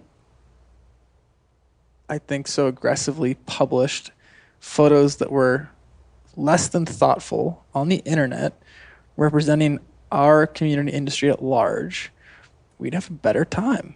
And if The alternative was that thoughtful image of the dinner you're prepared or the experience that you were after, because we all know that hunting is not about killing something every day, because one, that's not possible, not legal, and not realistic. The narrative that the public would then be presented with is the one of us drinking coffee, the drive, the flight, the adventure, the food, the camaraderie, the sunrise, the sunset, all the cool shit you see. That's why we get out and hunt. Yeah. It's like I harvested my doe, and yes, it was an awesome experience sitting in my tree for all those days. But I brought some of that meat to my father-in-law's birthday, and I was like, here's some meat that I worked my ass off for, and I'm going to cook it the best I can, even though I suck at cooking. My wife's going to help me, and we're going to serve this up, and I'm going to be proud and know that that was a sustainable, awesome contribution to our dinner. Yeah. And it felt freaking good. Boy, and I think in general, nobody disagrees with that. Totally. I think if you were to poll the country, you'd get about a 95-5 or 90-10. Right. And I wish that was the shit that ends up in the headlines, where it was like pseudo hippie hunter Charles Post harvests his doe and feeds it to his father-in-law. That should be the yeah. I think like we could all go back to like all these. I think the hunting industry. What's funny that I've realized this the last couple of controversies around air quotes around people shooting animals in different places, and the guy that shot the baboons or the young lady in Scotland that shot the feral goats. I think hunting is just over that. Like the hunting community is over that conversation, and hopefully it's because we know it's not worth our time. When we see that stuff and we're like, that's freaking crazy. Yeah, like I wouldn't have done that. And we disagree with it, and so it ends up being this like Ricky Gervais and the celebrity crew that's out there trying to find examples of bad hunters, and those people traffic in publicity. A lot of people that don't agree with hunting traffic in messaging, marketing, and publicity. And a lot of them are celebrities with big followings. So when somebody like Ricky Gervais, or person comes to mind, grabs a photo, sometimes from like years ago, and says, "Oh, this fits my agenda," puts it up there, and the media takes it on, which they always do. The guy that shot the baboons is on Good Morning America. He wasn't, but his story was. It's like, do we spend our time fighting?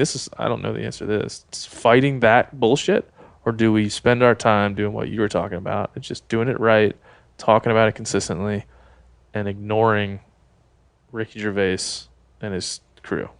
I mean, I think my experience hunting that doe and that narrative being communicated to my community will do more to bring support and interest to the hunting space from non-hunters than the one bad story a year. If we all find our good story and pass it off to our community and remind the people who we're connected with, hey, this is the most beautiful thing.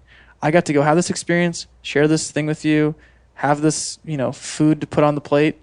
If we can propagate that as our currency, we will outshine that little bit of noise that the far other side of the spectrum likes to just position at the surface. I think they've already found themselves in an echo chamber in that way. Totally. I mean, at that point, it's like people that hate hunting see that and like, this is confirmation that it's gnarly. But I think the rest of the middle ground of America... maybe he shouldn't have shot that giraffe. I can agree with that, but that's all the deeper it goes. Right. It doesn't go much deeper than that. Right. And even this conversation around being able to call out like, hey, I can see holistic and good and virtuous reasons to shoot that giraffe. I'm with that. I can have that conversation. But I would hope as time marches forward, just like what we were talking about with smoking while you're pregnant, that rich, globe-trotting hunters shooting things for what's on their head is something that we can treat like smoking while pregnant. Just be like, look, I know the money's important. I'm with you. And I know the concessions in Africa have done wonders for wildlife. I am with you. Can. And have. Yeah. There's plenty of evidence. So you Sure. could spit off what in the 1980s, how many African antelope species were in Africa and what were their populations, and do it now, and you'd say, well, that's amazing. Right. That seems to be working. So I'm with that conversation. I don't have any problem with that. But I think I think we're already starting to, as a hunting community, just move away from that a little bit, because when Blake Fisher goes to Africa and shoots his baboons, I had all my non-hunting friends, the people in my life that aren't a part of the industry calling me that day. What's about this? What do you know about this? What do you know about this? What's going on with this? I think most of my hunting friends were like, I didn't even know that happened. So it used to be like when Cecil Lion would happen or something like that would happen, that we would be immediately on it and defending it and saying how great it is. Now it's kind of like, yeah, go for it. Yeah, whatever you got to do. Right. Well, and if we're looking at the future of hunting, we need to be getting more people outside, because that breeds stewardship, that breeds people who care, and that breeds just more voices from diverse backgrounds that can add to the broader effort to protect our wild spaces, wildlife, and public lands. And at the end of the day, that Good Morning America story is not getting new hunters in the door. Listening to this podcast or walking over there to Sitka to buy a new vest. At the end of the day, what's getting people outside is saying, hey, look, we're normal people trying our best, working hard, trying to raise a family. We enjoy hiking. We probably bike or snowboard. I surf. I also hunt. I eat plants. I eat some meat too.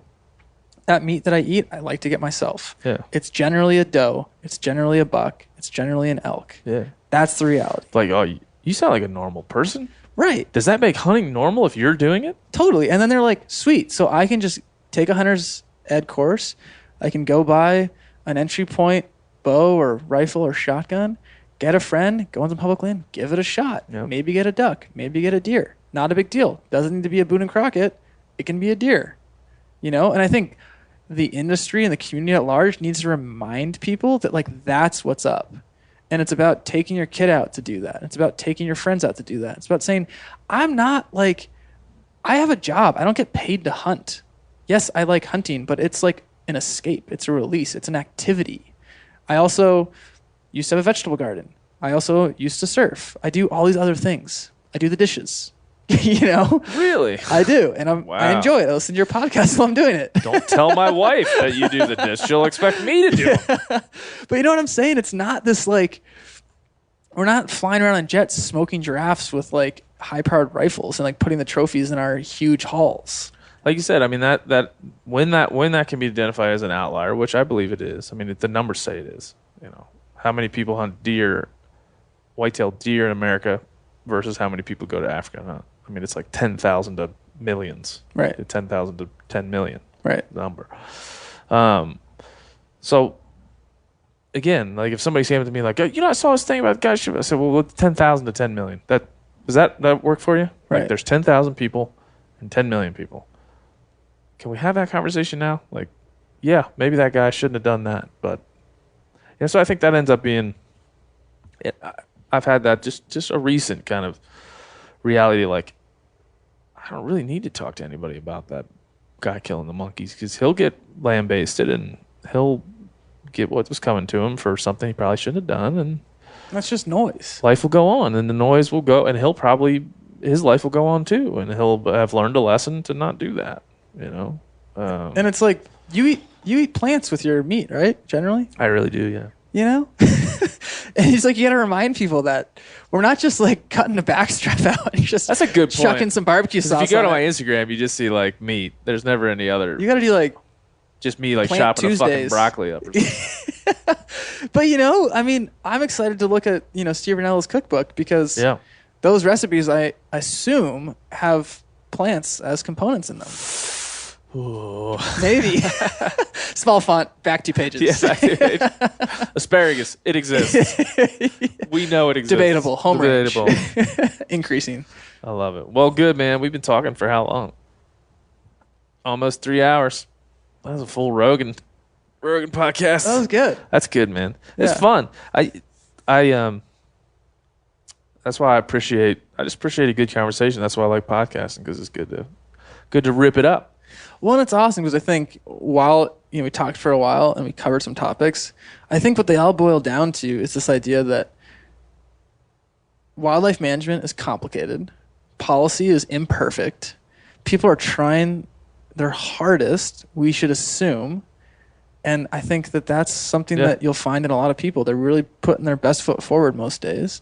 Yeah. And at the end of the day, most people aren't freaking crazy. Yeah. Most people are just trying to get after it and do the best they can. Yeah. And then don't dig in too hard. Right. If you have a position, dig in if you think it's right. I'm all for that. I do that all the time. But don't dig in too far.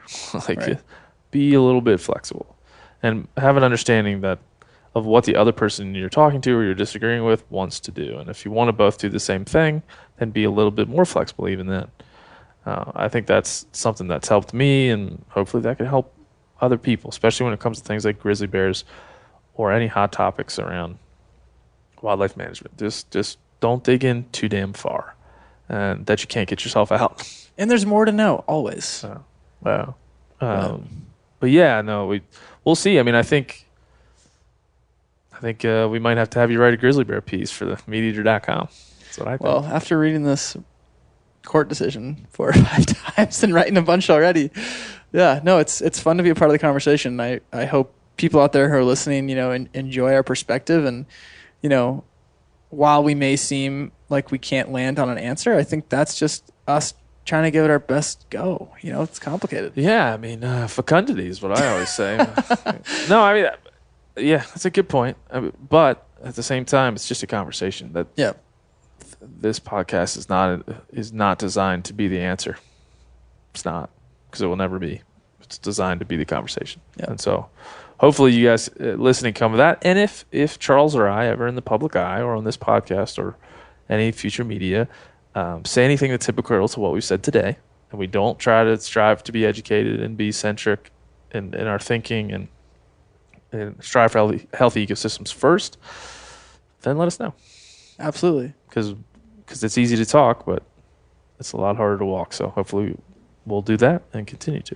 Yeah, thanks for having me. It's third one we've done? Third. It's awesome. You've been on, this would be like 30, this will be in the mid-30s. You've been on roughly, I don't know what, I'm trying to do the percentages in my head, roughly 10% of my podcast. Awesome. You're a 10%, like 8% guest. You did it! Yeah. 8% of the podcast you've been on. I really enjoy these conversations. Yeah, me too. I hope we get to do more of them. And like I said, it's something that makes my day better, honestly, because it's better than just watching TV or running errands or doing anything. Well, you can keep calling me, but just don't FaceTime me at midnight every night. I'm like, Charles, guess what I found? The indigo bunting is really... But also, to close it out, you did get a sticker there. You're the first one ever. I did. I've been getting hammered pretty hard by people around, not having any, what do you call that? Paraphernalia? No, Swag? It's not it. Swag. Yeah. It's not paraphernalia. That's a whole That's different... illegal. Yeah. So, yeah, there's a sticker. You're the first person ever to receive the Hunting Collective podcast sticker. It's pretty slick. Yeah, it's made of biodegradable plastics. I don't know if I got this line. But we also have some other stuff coming out. So what do you have? Hats. Oh, we got hats, shirts. I get that next time. Yeah. Something to look forward to. Something to look forward to. No, this is the investment I'm willing to get at this point. At this point, is a sticker. Okay? Start we'll work small. up from it. Yeah. All right. Thanks, brother. Awesome. Thanks so much. That's it. That's all. Thanks to Mr. Charles Post for joining me for the longest podcast in the history of the Hunting Collective. That goes all the way back to February 2018. But this is a great one. I'm just proud to know Charles, and proud to have access to his knowledge, and as folks who are relatively the same age, it'd be great to go through this journey of hunting and life with Charles nearby to hang out with us. So thank you, Charles. Hopefully everybody enjoyed those 3 hours. What else do we got? We have the meateater.com, as always. That's the place to go if you want to find Hunting Collective stuff. all the good stuff, all the podcasts, all the things, articles. Anything I do is going to live there, so go there and see what's up. And if you could do me a huge favor and sign up for the newsletter, it's on every page. It says a little thing up in the right corner that says sign up for the newsletter. If you go do that and sign up, you're going to get every Hunting Collective podcast, every article by folks like Steve Ranella, April Vokey, Mark Kenyon, and so much more. And you'll be able to track our company, Meat Eater Incorporated, as it grows. And I do want to say before we go, you've been listening for a while now, so just hang with me.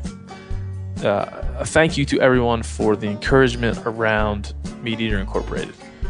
It's been a while now since we announced the company, and it has been really awesome to see the support for what we're trying to do, even though if what we're trying to do is a bit of a mystery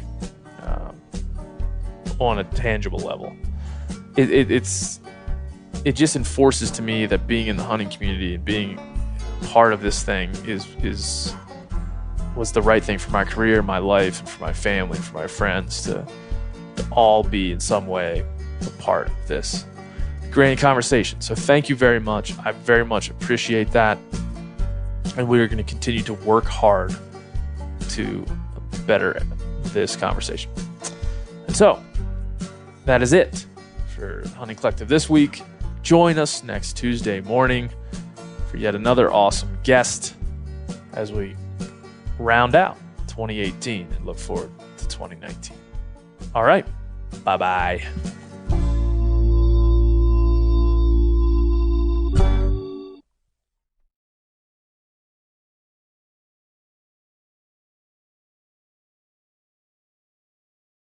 You ever get that feeling the walls closing in, the concrete jungle suffocating you? You crave some wide open spaces, the chance to connect with nature, maybe in a spot all your own. Well, head over to land.com. They've got ranches, forests, mountains, streams, you name it. Search by acreage. You can search by location. You can search by the kind of hunting and fishing you're dreaming of. Land.com. It is where the adventure begins. As you know, the Meat Eater Live Tour is on April 23rd through May 5th. Chances are in a town near you. What you may not know is you can win tickets to each of these events just by going to a backcountry hunters and anglers pint night. There's going to be a pint night in each of these towns: San Diego, Salt Lake City, Tempe, Anaheim, Boise, Sacramento, Missoula, Portland, Tacoma, where you can compete in Meat Eater trivia and win not only tickets to the show, but a chance to be on stage with all of us. So get your butt to a pint night, and we'll see you on stage.